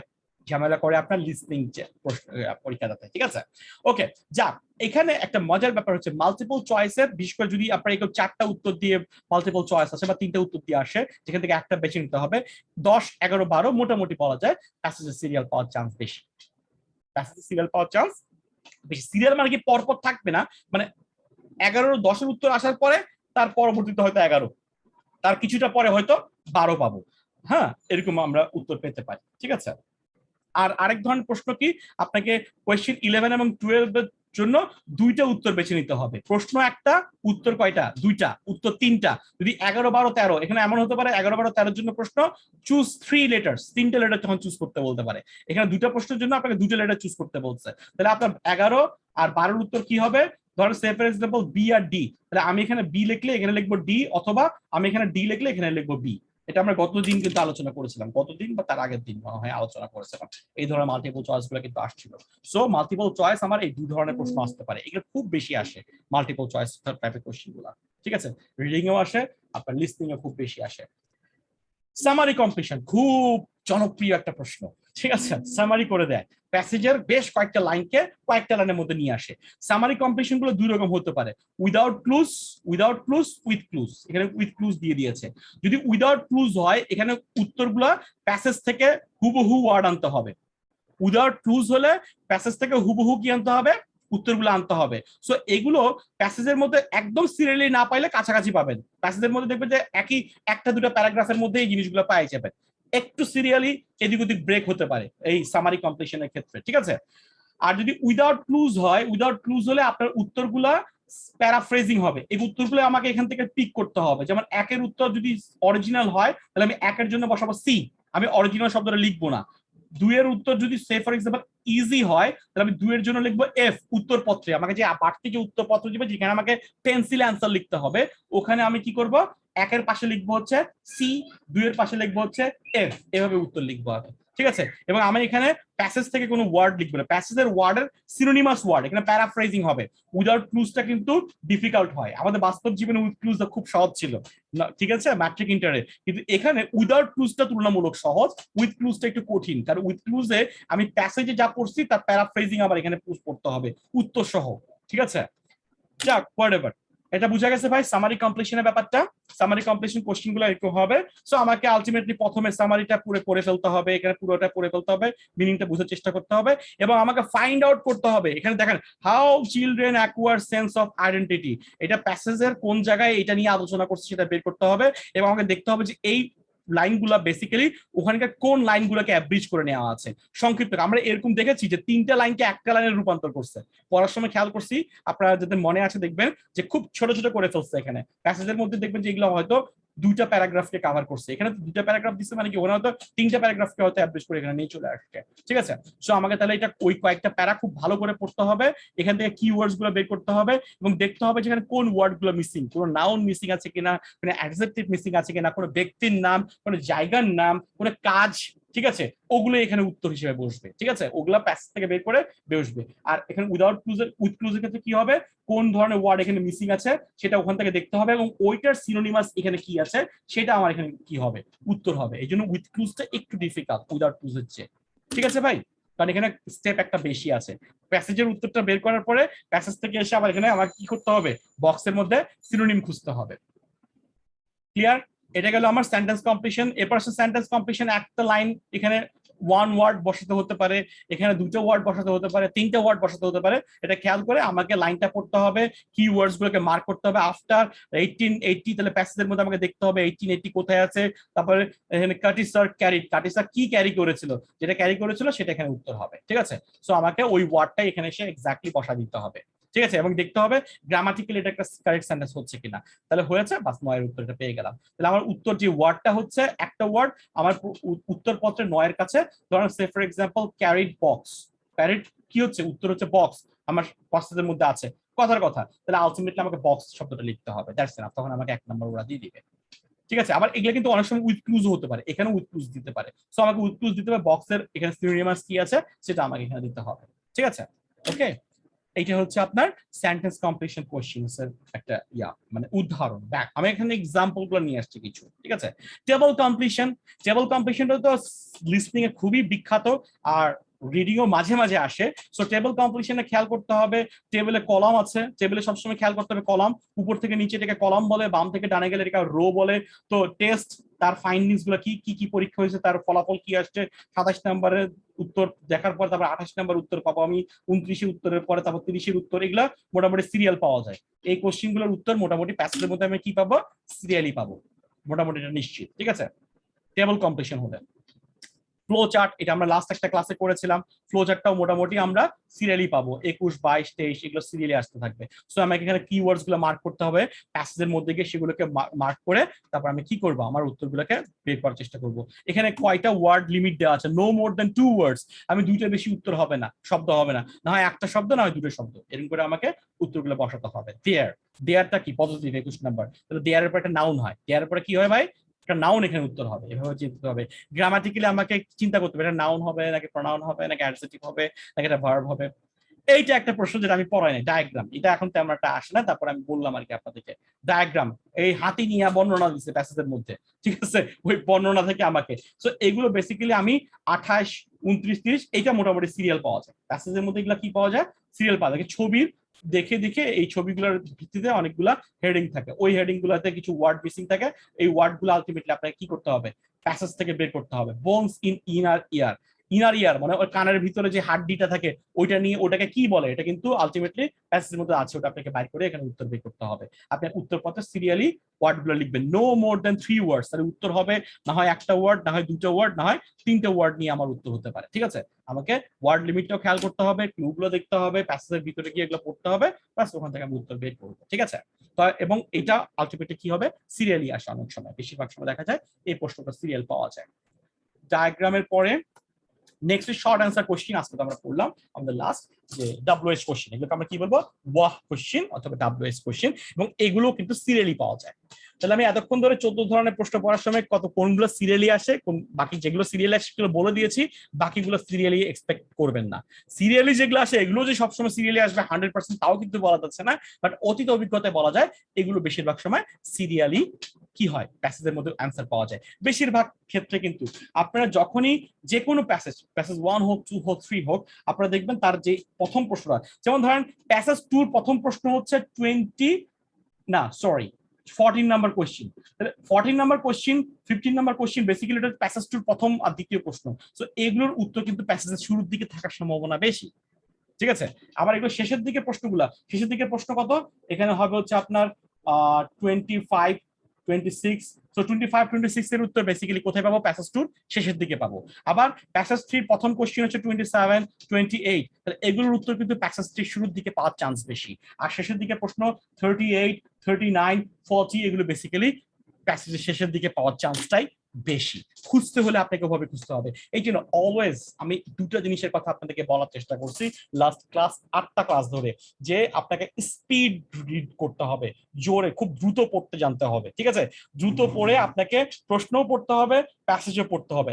একবারে প্যাসেজ পড়ে প্রশ্নে যাব বা একবারে প্রশ্ন পড়ে প্যাসেজে যাব, সেটা কিন্তু করা যাবে না। আমি কখনো এটা করি নাই, আপনাদেরকে এটা করতে বলবো না, কারণ এটাতে সময় নষ্ট হবে, আপনি উত্তর খুঁজে পাবেন না। আর আমি একটা কথা আপনাদেরকে বলি, যে অনেকে শিখাবে যে হ্যাঁ ক্লু ওয়ার্ড বের করেন, ক্লু ওয়ার্ডটা খুঁজে বের করেন, উত্তর বের করেন। এটা করতে গিয়ে আমি আপনাকে গ্যারান্টি দিব, আর যাই হোক আপনি 40টা কারেক্ট অ্যান্সার জীবনও করতে পারবেন না। 40টা কারেক্ট অ্যান্সার সব সময় করা যাবে না যদি আপনি শুধুমাত্র স্কিমিং স্ক্যানিং এর উপর ডিপেন্ড করেন। স্কিমিং স্ক্যানিং কে অনেক ইনস্ট্রাক্টর বলে খুব ফালতু কিছু টেকনিক।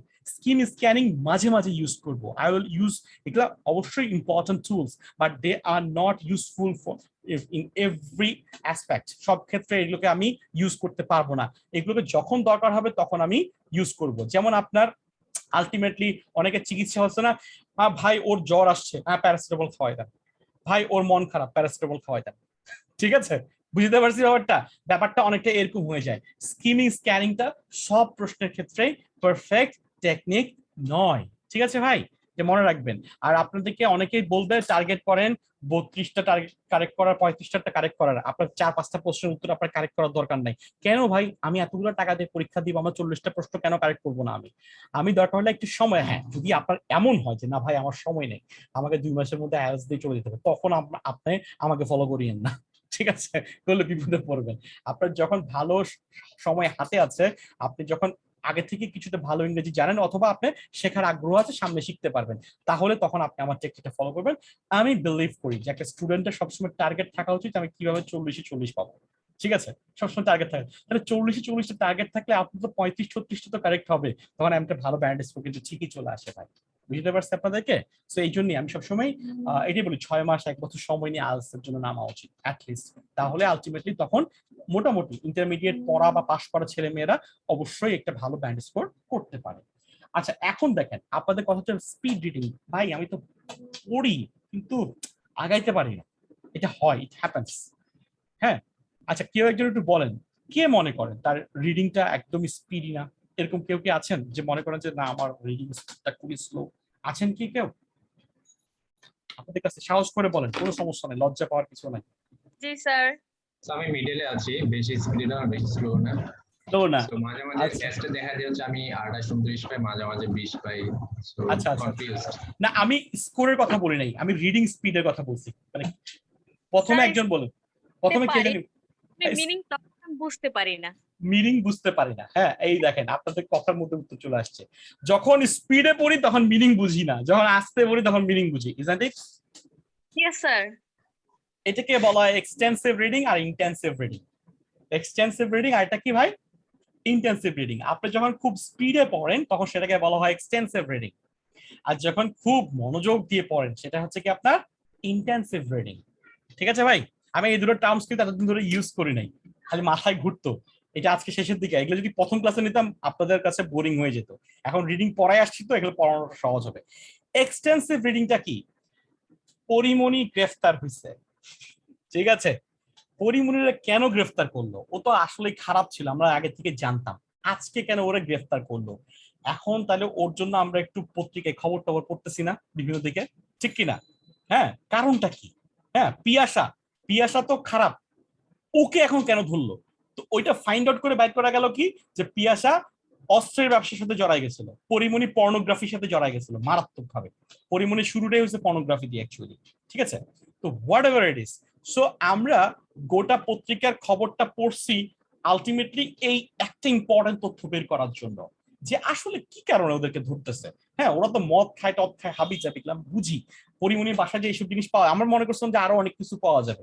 আমি তো মনে করছিলাম যে ওখান থেকে সেক্স ডল থেকে শুরু করে নাই যে এমন কিছু নাই, 4-5টা মেয়েও পাওয়া যেতে পারে ওর বাসায়, আমি এটা মনে করছিলাম। দেখলাম যে পাওয়া যায় নাই, ঠিক আছে, অনেক কম পাওয়া গেছে, খালি মদের কিছু ডিব্বা পাওয়া গেছে, ঠিক না? সো তাহলে আরো হয়তো কিছু পাওয়া গেছে, এগুলো তো দেখাচ্ছে না। তো আমি যেটা বলছিলাম আপনাদেরকে, আমরা পত্রিকা প্রথম আলো নিউজটা পড়তেছি, ডেইলি স্টার নিউজটা পড়তেছি, খুব দ্রুত ভাবে পড়ে যাচ্ছি। আমার কিছু তথ্য খালি জানা দরকার, সবগুলো আমার এত খেয়াল করা দরকার। এখানে নতুন নতুন কিছু ওয়ার্ড আসতেছে, সবগুলো আমি বুঝতেছিও না হয়তো, ইংলিশ ওয়ার্ড, ঠিক আছে? এইটাকে বলা হয় এক্সটেন্সিভ রিডিং। ওই সময় কি আমি খুব দ্রুত পড়তে পারতেছি না ভাই? বাট যখন আমি কি পড়তেছি, যখন আমি পরীক্ষার জন্য পড়তেছি, ঠিক আছে, একটা প্যারা পড়বো, এই প্যারা থেকে 2টা প্রশ্ন আসতে পারে পরীক্ষা, আমি জানি, স্যার বলছে যে এই প্যারাটা খুব মনোযোগ দিয়ে পড়তে, তখন আমি এটাকে 3 বা 4 বা 5 বার পড়তেছি। একটা ওয়ার্ড, আল্লাহ এই ওয়ার্ডটা মিনিং তো জানি না, ডিকশনারিতে কি আছে বাই করলাম, ঠিক আছে, আবার আসলাম, একটা ওয়ার্ডকে দেখা যায় 3, 4, 5 বার রিডিটও করতেছি, থিঙ্ক করতেছি, মনে মনে বলতেছি, ঠিক আছে না? তখন এটাকে আমরা কি বলবো ভাই? ইন্টেন্সিভ রিডিং বলবো। সো আপনারা খেয়াল করে দেখেন, যাদের পড়ালেখা স্লো তারা ইন্টেন্সিভ রিডিং করেন। তারা কি করেন ভাই? বেসিক্যালি পুরোটা ইন্টেন্সিভ রিডিং করার চেষ্টা করেন। আপনি পুরোটা ইন্টেন্সিভ রিডিং করলে হবে না, আপনাকে মূলত এক্সটেন্সিভ রিডিং করতে হবে। আপনি ক্লু পাইছেন, এরপর আপনি দুটোর কম্বিনেশন করবেন। You will combine this two habit. আপনি দুটোকে হ্যাবিটটাকে কি করবেন? কম্বাইন করবেন। যেমন আমি আজকে প্রথম দিকে পড়তেছিলাম পে, ঠিক আছে, আমি ক্লু নিয়ে আগাচ্ছিলাম, ক্লু নিয়ে আগিয়ে শুরু করলাম প্রথম থেকে, যখনই পাইছি তখন এক্সটেন্সিভ করতেছি, থামছি, থেমে ইন্টেন্সিভ শুরু করে দিচ্ছি। বুঝতে পারছি ভাই? ক্লোজ রিডিং, যেটাকে আমরা ধরে কি বলছি ভাই? ক্লোজ রিডিং বলছিলাম না, মনে আছে? ওটাকে আমরা বলছি ইন্টেন্সিভ রিডিং, ঠিক আছে? So what is extensive reading, what is intensive reading? Extensive means covering substantial area, and so আমি সাবস্টেন্সিয়াল এরিয়া কভার করে ফেলবো, বেশিরভাগটা করে ফেলবো খুব দ্রুততার সাথে। So extensive reading refers to that type of reading in which students read and refer to large quantities of materials. আমরা অনেক কিছুকে এভাবে পড়ি, chosen by themselves, এবং এগুলো আমরা নিজেরাই চুজ করি। পরিবহনের খবর কেউ আমাকে পড়তে বলতেছে না, কিন্তু আমি নিজে থেকে চুজ করে পড়লাম। কথা as against intensive, ইন্টেন্সিভটা আমার পড়তে ইচ্ছা করতেছে না, কিন্তু জোর করে পড়তে হচ্ছে, কারণ আমার অ্যাকাউন্টিং পাস করতে হবে, সো আমাকে প্রিন্সিপালস অফ অ্যাকাউন্টিং বইটা পড়তে হচ্ছে। বুঝতে পারছি ব্যাপারটা?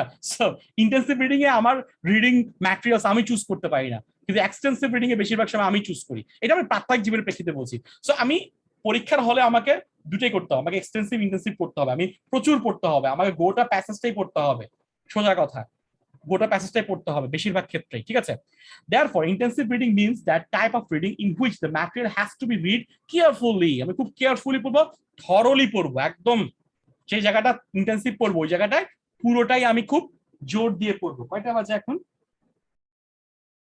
Okay fine. আচ্ছা আমি আর 10 মিনিট সময় নিব। হ্যাঁ, আমার টাইম পার করছি, তারপর অসুবিধা নেই। সমস্যা লাগছে, খারাপ লাগতেছে না তো? না স্যার আজকে কি আমাদের যাদের শেষ মডিউল ওদের কি আজকেই লাস্ট ক্লাস স্যার? না করেন না, অসুবিধা নেই, পরের ক্লাসগুলো যদি থাকেন গ্রুপে করবেন নাকি, অসুবিধা কি? ঠিক আছে, করতে যেটা করতে পারবেন, রিডিং আর হবে না, ঠিক আছে? রিডিং আর এরপর আমরা আবার শেষ তো সব। হ্যাঁ, দরকার কি? আমি বলবো যে দরকার নেই ক্লাস করার। আমি যা করাইছি এগুলোকে আপনি বই পড়ে পড়ে এখন প্র্যাকটিস করেন, ঠিক আছে? বই পড়ে পড়ে প্র্যাকটিস করেন, আমার সাথে যোগাযোগ রাখেন কোনো প্রবলেম ফেস করলে।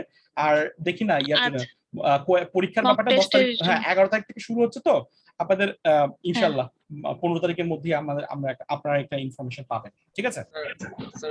হ্যাঁ স্যার, এমনি তো রিভিশনের জন্য টাইম লাগবে। আপনারা নিজেরা পড়বেন, যেমন আপনারা এখানে আর একই পড়া, তো আপনি এই ক্লাসটা আবার যখন রিডিং হবে 8 নাম্বার ক্লাসে হয়তো আমি এই আলোচনাগুলাই করবো, তাহলে আপনার এই ক্লাসগুলো আর করার দরকার আছে? আমি মনে করি যে দরকার নাই, ঠিক আছে? অনলাইনে, অফলাইনে যারা করবেন তারা আবার ঠিক আছে, কারণ এখানে যে প্র্যাকটিস গুলো করছি, যে ক্যামব্রিজ গুলো, ওগুলা কেন আমরা অফলাইনে প্র্যাকটিস করবো? অফলাইনে আমি ডিফারেন্ট ক্যামব্রিজ গুলো আবার প্র্যাকটিস করবো। সো যারা অফলাইনের স্টুডেন্ট তাদের জন্য বলছি, তারা ঠিকই আবার অফলাইনে ক্লাসগুলো করবেন, তারা আবার একটা বেনিফিট পাবেন, তারা বাড়তি কিছু ম্যাটেরিয়ালস কি পাবেন, প্র্যাকটিস করতে পারবেন। বুঝতে পারছি? লাভ হচ্ছে ওটা। আর যদি মনে করেন যে না ওটা আমার দরকার নাই, বাসায় বসে প্র্যাকটিস করবো, তাহলে অফলাইনে ক্লাস করতে আসার দরকার নাই, সিলেবাস এখানে শেষ, ঠিক আছে? একই কথা। হ্যাঁ, ওকে।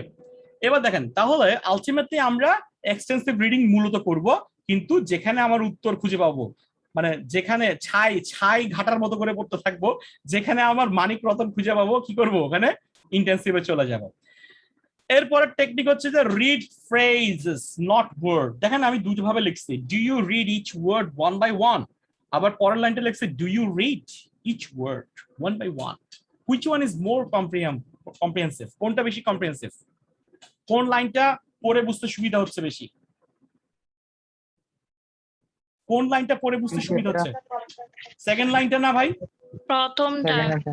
সেকেন্ড আমার লাইনটা জন্য প্রথম এটা হচ্ছে ফ্রেজ একটা। ডু ইউ রিড, তুমি কি পড়ো? ইচ ওয়ার্ড, প্রত্যেকটা ওয়ার্ড ওয়ান বাই ওয়ান। ঠিক আছে, এটা একটা প্রশ্ন। আপনি যখন do you read each word one by word এটা পড়ে একটানা পড়ে আপনি যতটুকু না বুঝবেন, do you read each word one by one, phrase reading. এটাকে আমরা কি বলি ভাই? ফ্রেজ রিডিং বা চাঙ্কে পড়া। এটাকে অনেকে আর কি বলে, একটা নতুন ওয়ার্ড বলে, চাঙ্কে পড়া। চাঙ্ক, এক একটা ফ্রেজ হচ্ছে এক একটা চাঙ্ক। দেখেন আমি একটা কথা আপনাকে বলি, আমি গত কয়েকদিন আগে আপনাদের একটা রিডিং নিয়ে একটা ইয়া দিছিলাম, একটা পোস্ট দিয়েছিলাম না? ওগুলো আসলে আমার বানানো না, ওগুলো ইন্টারনেটে এরকম প্রচুর পোস্ট পাওয়া যায়। আপনারা কি এটাও নিশ্চয়ই জানেন যে আমরা কিন্তু প্রত্যেকটা ওয়ার্ড যখন পড়ি, রিডের কিন্তু পুরোটা পড়ি না। আমি আর ই দেখে বুঝে যাই এটা রিড, ইচ এর ই এ দেখে কিন্তু অনেক সময় বুঝে যায় এটা ইচ, ওয়ার্ডের অনেক সময় ডাব্লু দেখে বুঝে যায় যে এটা ওয়ার্ড, অনেক সময় আমি ডাব্লু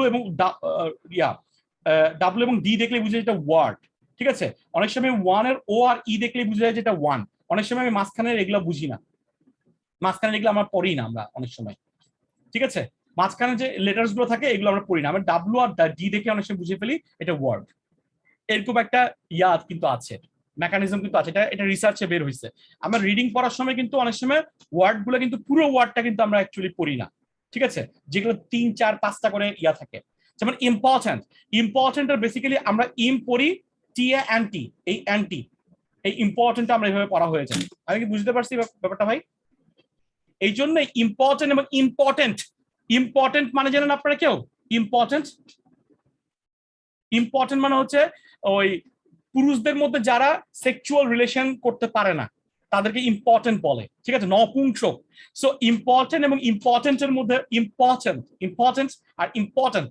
ঠিক আছে, একটাতে মানে ইম্পর্টেন্ট হচ্ছে, ইম্পর্টেন্ট আপনার একটা ইয়ে আছে, আর আছে, আর ইম্পর্টেন্ট আর নাই, আরো কিছু কয়েকটা লেটার একটু চেঞ্জ আছে, ওটা আমি বলছি না। বাট দুটোতে কিন্তু আই এম আর এনটি, এই জন্যই অনেক সময় অনেকে কি হয়ে যায়, কনফিউজ হয়ে যায়। কারণ আমাদের ব্রেইন এটা রিসার্চ করে বের করা গেছে, ওয়ার্ডের বেসিক্যালি শুরুর দিকের লেটার এবং শেষের দিকের লেটার গুলোতেই আমরা বেশি জোর দিয়ে দিয়ে বুঝি। সো আপনাকে রিডিং হ্যাবিটটা এমন ভাবে করতে হবে যে আপনার ওয়ার্ড গুলো খুব পরিচিত হইতে হবে। আমাদের পরিচিত ওয়ার্ডের রিডিং গুলো স্পিডে হয়, অপরিচিত ওয়ার্ডের রিডিং গুলো আস্তে আস্তে হয়। এই কারণে আমার রিডিং স্পিডটা কমাই ফেলে অপরিচিত ওয়ার্ড গুলা। সো আমি যত বেশি ভোকাবুলারিকে স্টক করতে পারবো, ওগুলিকে বারবার রিভাইজ করতে পারবো রিডিং এর মাধ্যমে। ভোকাবুলারি আমি পরিচিত হব, মুখস্থ করে করে না, আমি রিডিং করে করে এটা হব। আরেকটা ব্যাপার হচ্ছে কি, চাঙ্কের সাথে পরিচিত হওয়া। Do you read, do you read, do you read লাইফে, do you walk, do you play, do you eat. ঠিক আছে, এইগুলা হচ্ছে চাঙ্ক। ঠিক আছে, one by one, one by one, one by one, এটা লাইফে আমরা অনেক পাইছি, অনেক পাবো।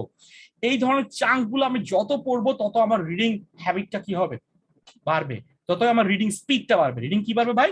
স্পিড। তাহলে আমাকে ফ্রেজ রিডিং করতে হবে, চাঙ্কে পড়তে হবে। ঠিক আছে ভাই, এটা হচ্ছে আপনার আরেকটা technique. Stop hearing words in your mind. Intensive reading এটা ঠিক আছে, ইন্টেন্সিভ রিড যখন করবো, এই লাইনের মধ্যে আমার উত্তর আছে, তখন আমি আমার নিজেকে আবার এটা বলবো, মনোযোগটাকে আরো একটু ডিপে নিয়ে যাওয়ার জন্য। বাট আমি যদি প্রত্যেকটা লাইনকে বলি আর মাথার মধ্যে ঢুকাই, তাহলে কিন্তু আলটিমেটলি কি হবে না, আমার রিডিং স্পিড হবে না। সো আমি যখন এক্সটেন্সিভ রিডিং করব, তখন আমি এটাকে রিহিয়ারিং করব না, ওটা জাস্ট পড়ে চলে যাবো, ওটা জাস্ট ভাষা কিছু বুঝবো, কিছু হয়তো বুঝবো না। বাট আমার টার্গেট হচ্ছে কি করা, ক্লু ওয়ার্ডটাকে বের করা। ওকে ফাইন, ক্লু ওয়ার্ড পাইছি, থামবো, এইবার আমি হিয়ারিং করবো, কোনো সমস্যা নাই, ইন্টেন্সিভ রিডিং করবো। জিনিসটাকে বুঝতে পারছেন ভাই? Stop hearing words in your mind, কথাটা বুঝতে পারছেন? প্রত্যেকটা লাইন যদি আপনি একবার করে পড়েন, নিজের মাথায় আরেকবার করে বলেন, বোঝার চেষ্টা করেন, ওটা হচ্ছে ইন্টেন্সিভ রিডিং। তাহলে আপনার প্যাসেজের 3টার মধ্যে একটা অ্যান্সার করতে করতে 1 ঘন্টা শেষ। ডোন্ট রিড, প্রত্যেকটা ওয়ার্ডকে বারবার রিড করবেন না। হ্যাঁ, কিছু কিছু রিড করবেন যেগুলো খুব কঠিন প্রশ্ন হয়, 4-5টা প্রশ্ন আপনাকে দিবে, একদম ঘামায় ফেলাবে। ঠিক আছে, সো ওগুলোকে রিড করতে হতে পারে। বাট আপনি সবগুলো উত্তরের জন্য যদি গোটা প্যাসেজকে রিড 1বার 2বার 3বার করে পড়তে চান লাইনগুলোকে, তাহলে কিন্তু আপনি স্পিডে শেষ করতে পারবেন না। এক্সেলারেট ফার্স্ট, আপনি যখন প্র্যাকটিস করবেন, কখনো কখনো যত দ্রুত পড়তে পারেন তার চেয়েও দ্রুত পড়ার চেষ্টা করবেন। আপনি যত বেশি জোরে দৌড়ানোর চেষ্টা করবেন, তত বেশি আপনার ফিটনেস বাড়তে থাকবে। তবে হ্যাঁ, তারও একটা লিমিট আছে, আপনাকে লিমিটের মধ্যে থাকতে হবে, নাহলে আবার হাত ঠ্যাং সব ভাঙা যাবে, ফুলে যাবে। ঠিক আছে, বাতের ব্যথা চলে আসবে। সো আপনি লিমিটের মধ্যে থাকবেন, তবে চেষ্টা করবেন যত দিন যাবে স্পিডটাকে আরো বাড়ানো। প্রতি মিনিট আপনি কয়টা করে ওয়ার্ড পড়তে পারতেছেন সেটা আপনাকে খেয়াল করতে হবে, ঠিক আছে? Read at least one article daily.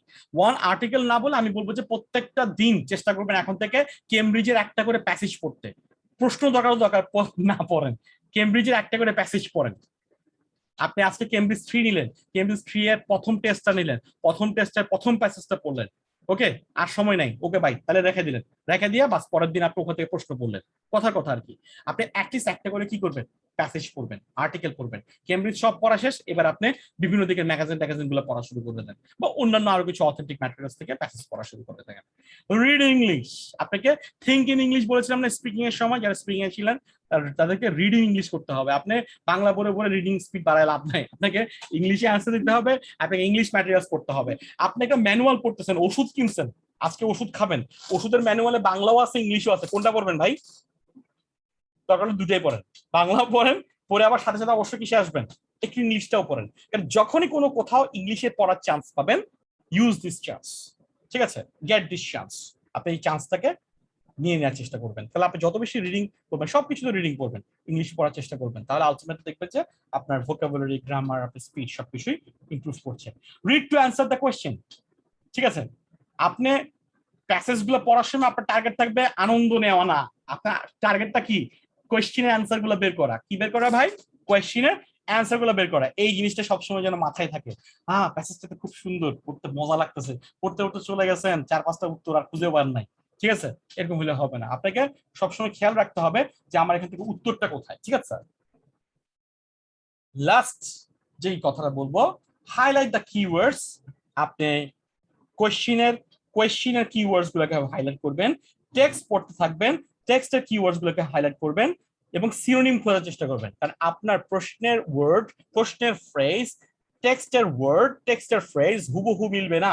আজকে বিভিন্ন সময় কিন্তু আমরা ওয়ার্ড ফ্রেজ গুলো আমি দেখাইছি আপনাদেরকে কিভাবে প্যারাফ্রেজ হয়ে যায়, ঠিক আছে? So I think all the necessary important, যেটাই বলি না কেন, এসেনশিয়াল যাই বলি না কেন, ইনফরমেশন যা দরকার ছিল সেগুলো আই থিঙ্ক 8টা ক্লাসে আমরা ইনশাল্লাহ কভার করার চেষ্টা করেছি এবং মিনিমাম হলেও করতে পেরেছি।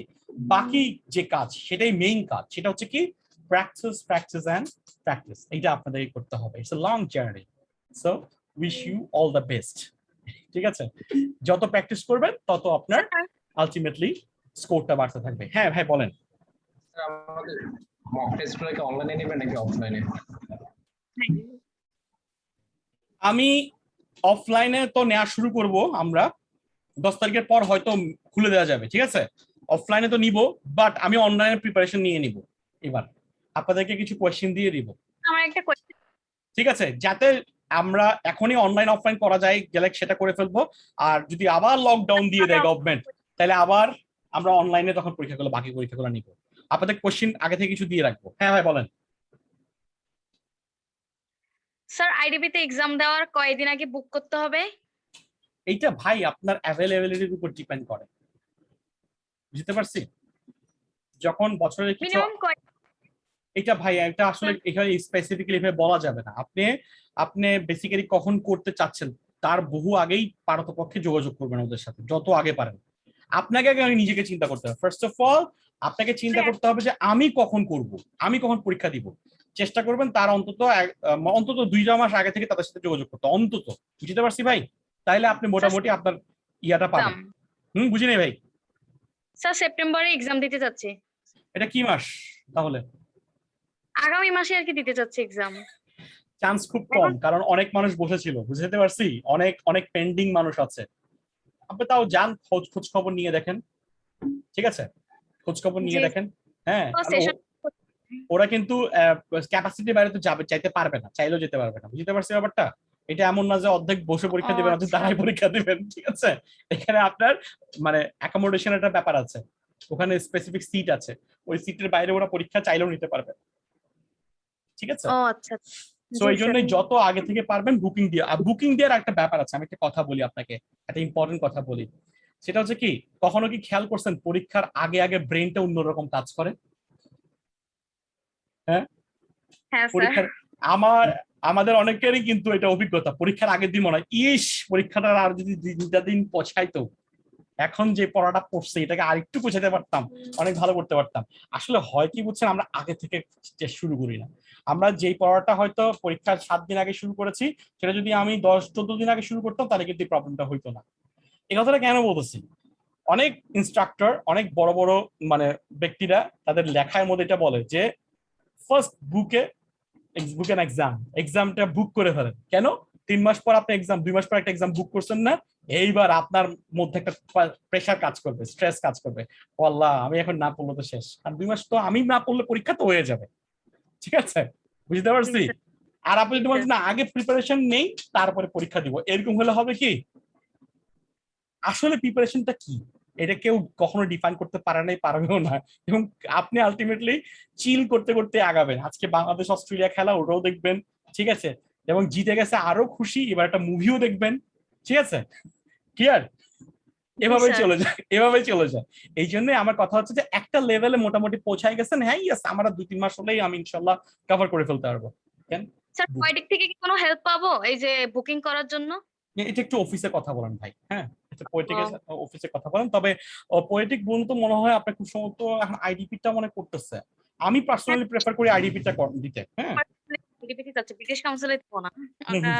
ঠিক আছে, আমার কাছে আইডিপির পরিবেশ ভালো লাগে ভাই, ঠিক আছে। জি ওরা কিছু আগে আমি জানি না এই মুহূর্তে দিচ্ছে কিনা, আগে কিছু সাপ্লিমেন্টারি ছিল, আপনার কিছু এক্সট্রা ক্লাস দেয়, ঠিক আছে, মকের ব্যাপারটা একটু সুযোগ বেশি থাকে ওদের ওখানে ছিল।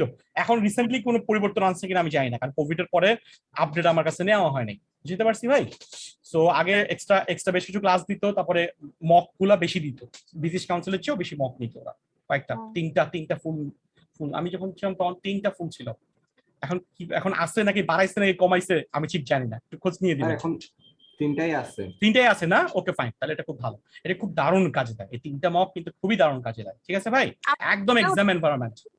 তাহলে ইজিলি বুকড একটু করতে পারবো, যদিও হবে না এখন একটা কোভিড এর, আচ্ছা আপনার ডোজ নিয়ে নিছেন, একটা ভালো কথা, খুবই ইম্পর্টেন্ট কথা, যারা পরীক্ষার জন্য দিতে যাচ্ছেন ভ্যাকসিন ছাড়া মনে হয় আপনাকে হলে ঢুকতে দিবে না, ঠিক আছে, হয়তো বা এটা আপনার ফ্রান্স সব দেশে কিন্তু এখন আইন চলে আসতেছে, ঠিক আছে, যে ভ্যাকসিন ছাড়া কিন্তু অনেক কিছুতে এক্সেস, যেমন আমরা এখন অফিসে আমি ফার্স্ট ডোজ নিয়ে নিতে বাধ্য হয়েছি, আমার আসলে ভ্যাকসিন নেওয়ার ইচ্ছা ছিল না। হ্যাঁ আমার মানে ভ্যাকসিনের ব্যাপারে আমার একটু, আমি ইসলামিক দৃষ্টিকোণ থেকে না, কারণ ভ্যাকসিনটা আমাদেরকে আটকায় ফেলতেছে, ভ্যাকসিন আবার একবার নেওয়া শুরু করলে আপনি ভ্যাকসিন নেওয়া বন্ধ করতে পারবেন না, এটার ব্যাপার। সো যাক হোয়াটএভার, যেটা বলতেছিলাম ভ্যাকসিন নিয়ে ফেলিয়েন, ভ্যাকসিনটা নিয়ে ওই জন্য বলবো একটু দেরি করে, যতটা পারা যান দেরি করে করেন, কারণ হচ্ছে কি আপনার ভ্যাকসিন অ্যাভেলেবিলিটি, বাংলাদেশে তো কোন সময় যে বলে যে ভ্যাকসিন বন্ধ আবার, এই দেখেন না গত সপ্তাহে খুব উত্তরাইছে, কয়েক কোটি দিয়ে ফেলবে মানুষকে, ঠিক আছে, পারলে রাস্তা থেকে ধরে ধরে মাথার মধ্যে মারা দিবে, আজকে বলতে যে বেশি দিতে পারবে না, ঠিক আছে। ওকে যাক হোয়াটএভার, সো ভ্যাকসিনটা মানে যত তাড়াতাড়ি পারেন ভ্যাকসিন দিয়ে দেন, কারণ এটা চাকরি করার ক্ষেত্রে, পরীক্ষা দেওয়ার ক্ষেত্রে, সবকিছুর ক্ষেত্রে এটা লাগে। বলেন স্যার, আপনি বলেছিলেন আপনি একটা মানে বুক লিস্টের মতন একটা কিছু ক্রিয়েট করছেন, যেখান থেকে আমরা ইজিলি ম্যাটেরিয়ালস গুলো নিয়ে নিতে পারবো আর পাস অনও করতে পারবো স্যার। সেটা কি স্যার রেডি হয়ে গেছে? টেলিগ্রাম না হয়নি ভাই, এখনো বসতে পারিনি। টেলিগ্রামে তো আমি কয়েকটা বই ওখানে আপলোড দিছি, আরো বেশ কিছু দিতে হবে। হ্যাঁ যেমন কেমব্রিজের গুলা অনেকগুলো কিন্তু আপনাদের সাথে শেয়ার করে ফেলছি, কালকেও 2টা বই দিছি, ঠিক না? কালকেও 2টা বই কিন্তু দিয়ে দিছি আপনাদেরকে, খেয়াল করছেন? হ্যাঁ স্যার, সবগুলাই ডাউনলোড করে, হ্যাঁ স্যার সব নিছি, ওগুলাই থাকবে মূলত, আসলে কিন্তু বাড়তি হয়তো আর কয়েকটা দিব ওখানে, ঠিক আছে। সো দিব, ওটা দিব, মানে ওটা একটা জায়গায় করে ফেলতেছি, কারণ আসলে সবসময় আলাদা আলাদা করে দেওয়াটা খুব ঝামেলা। যেমন যারা শুরু থেকে ছিলেন তারা সবগুলো পাইছেন, যারা রিসেন্টলি জয়েন করছেন সবগুলো পান নাই, তো ওই জন্য আমি চাচ্ছিলাম টেলিগ্রাম, আসলে এটা খুব ভালো একটা মাধ্যম, এটা হোয়াটসঅ্যাপের মতোই, অনেকে হয়তো ইউজও করেন। সো ওখানে চ্যানেলের মধ্যে একবার দিয়ে দিলে, হোয়াটসঅ্যাপে প্রবলেম হচ্ছে আজকে যে জয়েন করছে সে আগের গুলো দেখতে পারে না, ঠিক না? টেলিগ্রামে এই সমস্যাটা নাই, টেলিগ্রামে আপনি জয়েন করার আগে থেকেও যে ডকুমেন্টস গুলো আছে সেগুলো আপনি অ্যাক্সেস করতে পারবেন, ডাউনলোড করতে পারবেন। সো আমি ওরকম একটা কিছু করার চেষ্টা করতেছি। হ্যাঁ বেশি কঠিন কিছু না, কিন্তু আসলে বসা হচ্ছে না, 2-3টে ল্যাপটপে জিনিসগুলো ছড়াই আছে, তো বের করতে হচ্ছে, বের করে দিতে হবে। কয়েকটা দিয়েছি খালি, জাস্ট আরো কয়েকটা করে তারপর আমি চ্যানেলটাতে সবাইকে আপনাদেরকে জয়েন করতে, টেলিগ্রাম যেমন হোয়াটসঅ্যাপ যেরকম আপনি ডাউনলোড করছেন, টেলিগ্রামটাও ডাউনলোড করবেন, ওই চ্যানেলে জয়েন করবেন, বাস ওই চ্যানেলের মধ্যে আপনি সবসময় পাবেন, ঠিক আছে? ক্লিয়ার একটু তো? ওকে, আর কারো কোনো প্রশ্ন আছে ভাই? আমাদের তাহলে নেক্সট ইনশাআল্লাহ ওয়েডনেসডে থেকে আমরা কি শুরু করব, আমাদের স্পিকিং মডিউল স্পিকিং আমরা 6টা ক্লাস নিব, নেক্সট 3টা উইকে আমরা চেষ্টা করব 6টা ক্লাসের মধ্যে স্পিকিং এর বেসিকটা শিখে নেওয়া। আর রবিবার দিন তো আমাদের শ্রদ্ধেয় মাসরুর স্যার কি করছেন, আপনাদেরকে প্র্যাকটিসটা করাচ্ছে, এটা সবচেয়ে ইম্পর্টেন্ট জায়গা। যারা আজকে শেষ হয়ে যাচ্ছে বলছেন তারা কিন্তু এই ক্লাসগুলো কন্টিনিউ করে যাবেন টিল এক্সাম। মাসরুর স্যার যতদিন নিবেন ততদিন পর্যন্ত আপনারা এই ক্লাসগুলো মিস করবেন না, বসবেন, চেষ্টা করবেন, একটু হলেও শুনেন, একটু হলেও বলেন, ঠিক আছে, হোক প্র্যাকটিস হোক। কারণ স্পিকিং এও কিন্তু ডিজাস্টার হয়ে যায় অনেকে, ঠিক আছে। আমি বড় বড় মানুষকে দেখছি অনেক সময় না হয় রাইটিং এ ধরা খাইছে, না হয় স্পিকিং এ ধরা খাইছে, রিডিং আর লিসনিং এ মোটামুটি সবাই পার হয়ে যায়। রিডিং এ ভয় পাই তো রিডিং এ পড়ে রিডিং এ পার হয়ে যায়, আর লিসনিংটা ইজি, যে কারণে লিসনিংটাও মোটামুটি পার হয়ে যায়। কিন্তু রাইটিং আর স্পিকিং এ ধরা খায়। আর রাইটিং আর স্পিকিং এ কেন বেশি ধরা খায় জানেন? আপনার রাইটিং এ তো আপনার নিজে থেকে কিছু আসতে হয়, রাইটিং এ আপনি লিখবেন তাই থাকবে। সো আপনার মধ্যে যদি মাল ম্যাটেরিয়ালস না থাকে আপনি কি লিখবেন? ধরা যাচ্ছে স্পিকিং, এটা আপনাকেই বলতে হবে। আপনি যদি বলতে না পারেন তো আপনাকে কিভাবে নাম্বার দিবে? লিসনিং এ তো ওরাই বলতেছে, শুনে আন্দাজি কিছু আপনি অ্যান্সার করতে পারতেছেন, রিডিং এ পড়ে বুঝে আন্দাজে কিছু অ্যান্সার করতে পারতেছেন, কিন্তু রাইটিং আর স্পিকিং এ আন্দাজি অ্যান্সার করার কোনো সুযোগ নাই। সলিড, এটা হচ্ছে আপনার আউটপুট, এটা হচ্ছে কি আপনার আউটপুট, পুরোটাই আপনার ভিতর থেকে আসতে হবে। সো এই জন্যই এই দুটা সেকশনে দুটোতেই অথবা যে কোনো একটাতে মানুষ বেশি ধরা খায়, ঠিক আছে? ক্লিয়ার? কার কোনো প্রশ্ন আছে ভাই? Any question? No sir. তাহলে আপনাদের যাদের থ্যাংক ইউ স্যার, আপনাকে ওয়েলকাম। হ্যাঁ, যাই হোক, আমি আলহামদুলিল্লাহ স্যার খুব ভালো ছিল, মানে প্রত্যেকটা ক্লাস হ্যাঁ, মানে আমার বুঝতে পারছি একদম একটা বেসিক চ্যালেঞ্জ থেকে। ছিল, কারণ আমি নিজেও কিন্তু আমাদেরও অনেকগুলো একটা চ্যালেঞ্জ হয়েছিল, শেখার অনেক কিছু ছিল। বিশেষ করে আইএলটিএস এর এই অনলাইন প্ল্যাটফর্মটা তো আমরা রিসেন্টলি শুরু করলাম, আগে তো আমরা সবসময় অফলাইনে নিয়েছি, যত বছরই নিয়েছি, ঠিক আছে। এটা খুব চ্যালেঞ্জ, এবং এখানে আমরা আরো অনেক ইমপ্রুভ করবো ইনশাল্লাহ, অনেক চেঞ্জ আনবো। একটা পর্যায়ে ইনশাল্লাহ আমরা যেটা করব, সামনে সব আপনাদের বই থাকবে, হার্ড কপি থাকবে, সবকিছু থাকবে। যেমন আমি যেটা করবো যে আপনাদের জন্য প্রশ্ন রেডি করে দিব, আপনাদের হয়তো 5 সেট প্রশ্ন কপি করে দিব, প্রশ্ন আপনারা অফিস থেকে এটা কি করে নেবেন, কালেক্ট করে নেবেন, ওটা আপনারা খুলবেন না। যদি কোনো কারণে আবার প্যান্ডেমিক শুরু হয় তখন আপনাদেরকে অনলাইনে বলবো যে আজকে আমরা কপি 1টা নেন, কোয়েশ্চেন 1টা নেন, ওটার উপর আজকে আমরা লিসনিং, রিডিং, রাইটিং টেস্ট নিব, ঠিক আছে। তখন আপনারা ওটা বসবেন, আমরা এখন জুমে বসবো, আমরা ইনভিজিলেট করব, আপনারা পরীক্ষাটা দিতে থাকবেন। আমরা এখান থেকে অডিও প্লে করবো, আপনারা লিসনিংটা দিবেন, আপনারা রাইটিংটা লিখে ছবি তুলে আমাদেরকে হোয়াটসঅ্যাপে পাঠাবেন, আমরা সেটাকে মার্কিং করে আবার পাঠা দিব। বুঝতে পারছি? মানে এই যে কতগুলো টেকনিক বা চিন্তা ভাবনা এগুলো আস্তে আস্তে আমরা জেনারেট করতেছি, আমরাও ইমপ্রুভ করতেছি ইনশাল্লাহ। আগামী 6 মাস 1 বছরের মাথায় আমাদের এই অনলাইনের যেই আউটপুটটা, এটা অফলাইনের চেয়ে কোনো অংশ আর কম হবে না। ইভেন আমি বিলিভ করি যে অনলাইন ইজ দ্য ফিউচার, ঠিক আছে। অনলাইনটাই হচ্ছে এখন তো পৃথিবীর অনেক দেশে অনলাইনের মাধ্যমে ওরা শিখে ফেলতেছে। ক্যাপলান তো আজকে থেকে বহু 10-15 বছর আগে থেকে ইউএসএ ইউকে তে ওরা অনলাইন বেসিস লেখাপড়া শুরু করে দিচ্ছে, ঠিক আছে। এবং ওরা কিন্তু এখন অফলাইন সেন্টারগুলোতে অনেক সময় যাচ্ছেও না পড়ালেখা করতে, এসব পড়ালেখা। বিশেষ করে ল্যাঙ্গুয়েজের ক্ষেত্রে তো আমার মনে হয় যে আসলে অফলাইনে পড়ালেখাটা আরো কমে যাবে, কারণ ল্যাঙ্গুয়েজের জন্য আপনার 30টা ক্লাস নট ইনাফ, ল্যাঙ্গুয়েজের জন্য আপনার আসলে অনেক সেশন দরকার, এবং সবচেয়ে বড় কথা হচ্ছে ওখানে গ্রুপ ওয়ার্ক বেশি দরকার। এই যে আমরা কিন্তু এখানে পড়তেছি, কিন্তু আমি পড়াচ্ছি না, আমরা একসাথে পড়তেছি, ব্যাপারগুলো কিন্তু তাই হয়েছে। এখানে আমি হয়তো লিড করতেছি, বাট আপনারাও কিন্তু এখানে পার্টিসিপেট করতেছেন। সো আরো বেশি পার্টিসিপেশন দরকার, এবং আরো ইফেক্টিভ হওয়ার জন্য আপনাদেরকেও একটা এনভায়রনমেন্টালটা, নিজের ঘরের এনভায়রনমেন্টটা ঠিক রাখতে হবে। 2 নম্বর হচ্ছে আপনার সামনে আরো বেশি ম্যাটেরিয়ালস যদি আমি দিতে পারি, হ্যাঁ, যে এই যে আমি 7 আর 8টা পড়াইলাম, এই 7-8টা যদি হার্ড কপিটা আজকে আপনাদের সামনে থাকতো, ক্লাসগুলো আরো এফেক্টিভ হতো ইনশাআল্লাহ। ইন ফিউচারে আমরা এগুলো হয়তো প্রোভাইড করব, আগে থেকে ক্লাসের আগেই হয়তো আপনাকে আমরা এই হার্ড কপিগুলো দিয়ে দিব, তখন ক্লাসগুলো আরো এফেক্টিভ হবে, ঠিক আছে। আমরা চিন্তা করতেছি, আমরা আস্তে আস্তে নিজেকে আরো চেঞ্জ করতেছি। অফলাইন তো আলহামদুলিল্লাহ ঠিক আছে, কিন্তু অনলাইনটাকেও আরো কিভাবে ইফেক্টিভ করা যায় সেই ব্যাপারটা আমরা কাজ করে যাচ্ছি। আর আমাদের ইন্টারনেট ইনশাআল্লাহ 5G দিকে চলে যাচ্ছে, সো আমাদের আরো বেটার একটা প্ল্যাটফর্ম এটা তৈরি হয়ে যাচ্ছে, ঠিক আছে। জুম তো আছেই, জুম আরো চেঞ্জ হচ্ছে, সবকিছু মিলাই আমার মনে হয় যে ইন ফিউচারে। এবং আর একটা মজার ব্যাপার হচ্ছে পরীক্ষাগুলো সব কম্পিউটার বেসড হয়ে যাবে। স্টিল নাও আমরা পেপার বেসড পরীক্ষাগুলো দিচ্ছি, ঠিক আছে। পিটিই বা ডুওলিঙ্গো এগুলো তো অলরেডি কম্পিউটার বেসড হয়ে গেছে, এগুলো একসাথে আস্তে আস্তে আইএলটিএস এর জায়গায় নিয়ে ফেলতেছে। টোফেল এখন অলমোস্ট কম্পিউটার বেসড হয়ে গেছে, আইএলটিএস এখনো মাঝামাঝি পর্যায়ে আছে, ওদের দুটোই আছে। আইএলটিএস এক সময় পেপার বেসড বন্ধ হয়ে যাবে, তো আমাকে কম্পিউটারে বসতেই হবে। তো আমি কম্পিউটারেই যদি কাজ করতে হয়, তাহলে আইএলটিএস শিখতে হয়, প্র্যাকটিস করতে হয়, তাহলে আমি কম্পিউটারে কোর্সটা করে ফেলে সমস্যাটা কোথায়? আমার সেন্টারে যাওয়ার টাইম কোথায়? ঠিক আছে। তো আস্তে আস্তে আমি এটাই বলছিলাম 2025, 26, 27-এর দিকে আসলে অফলাইন ব্যাচ মানে খুঁজে পাওয়া টাফ হয়ে যাবে, তখন খুব কমই অফলাইন ব্যাচ থাকবে, বেশিরভাগ অনলাইনই থেকে যাবে। ঠিক আছে, ওকে, যাক হোয়াটএভার। তো সবাই ভালো থাকবেন, আপনাদের সাথে আবার কথা হবে আর কি আগামী মঙ্গলবারে। আর যাদের শেষ হয়ে গেল তাদেরকে ইনশাআল্লাহ দেখি না, আমরা 10-15 তারিখের মধ্যে পুরো আপডেট গুলো দিচ্ছি আর হ্যাঁ কি। স্যার, এটাই আমার মানে বেশি এখন আমি আর টাইম দিতে পারতেছি না স্যার। অগস্ট এখন কি মান্থ, অগস্ট আর নেক্সট মান্থেই আমার বিদায় নিতে হবে স্যার পুরোপুরি ভাবে, কারণ মোর দেন 6 মান্থস এর এখানে হয়ে যাচ্ছে, তো এটা একটু প্রবলেম হয়ে গেছে আমার জন্য কিছু ক্ষেত্রে স্যার। একটা একটু সমস্যা না, দেখবেন এটা। সমস্যাটা যেটা হচ্ছে যে আসলে আলটিমেটলি আপনি প্র্যাকটিসটা করতেছেন তো বাসায়, না ওটা প্র্যাকটিসটা করতে হ্যাঁ থাকেন, স্যার, ঠিক আর আছে? স্যার আমি অফলাইনও করছি তো হাফ, অনলাইনও করছি হাফ, মানে হুম, হুম। অফলাইনও করছি আমি অনলাইনও করছি, দুটোটাই করছি। আপনার আসলে রাইটিং এখন এ তো ক্লাস দরকার নাই, 10টা করে ক্লাস করছি।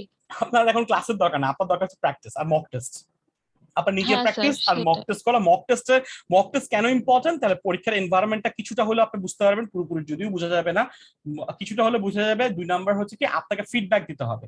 মক টেস্ট দিতে থাকলে তখন আপনি বুঝবেন যে আপনার কোন জায়গাটা স্ট্রেংথেন, কোন জায়গায় শক্তিশালী, কোন জায়গায় উইকনেস, কোন জায়গায় দুর্বলতা, ঠিক আছে? এগুলো বুঝে আপনি ওই জায়গাগুলোতে আর ফোকাস করতে পারবেন, তাহলে আপনার ব্যান্ড স্কোরটা আরো এনহ্যান্স করাটা অনেক বেশি কি হয়ে যাবে, সহজ হয়ে যাবে। ঠিক আছে, সবার জন্য এই কথাটা থাকলো আর কি। ওকে, সবাই ভালো থাকবেন, হ্যাঁ আপনাদের সাথে ইনশাআল্লাহ আবার দেখা হবে। আসসালামু আলাইকুম। আসসালামু আলাইকুম স্যার।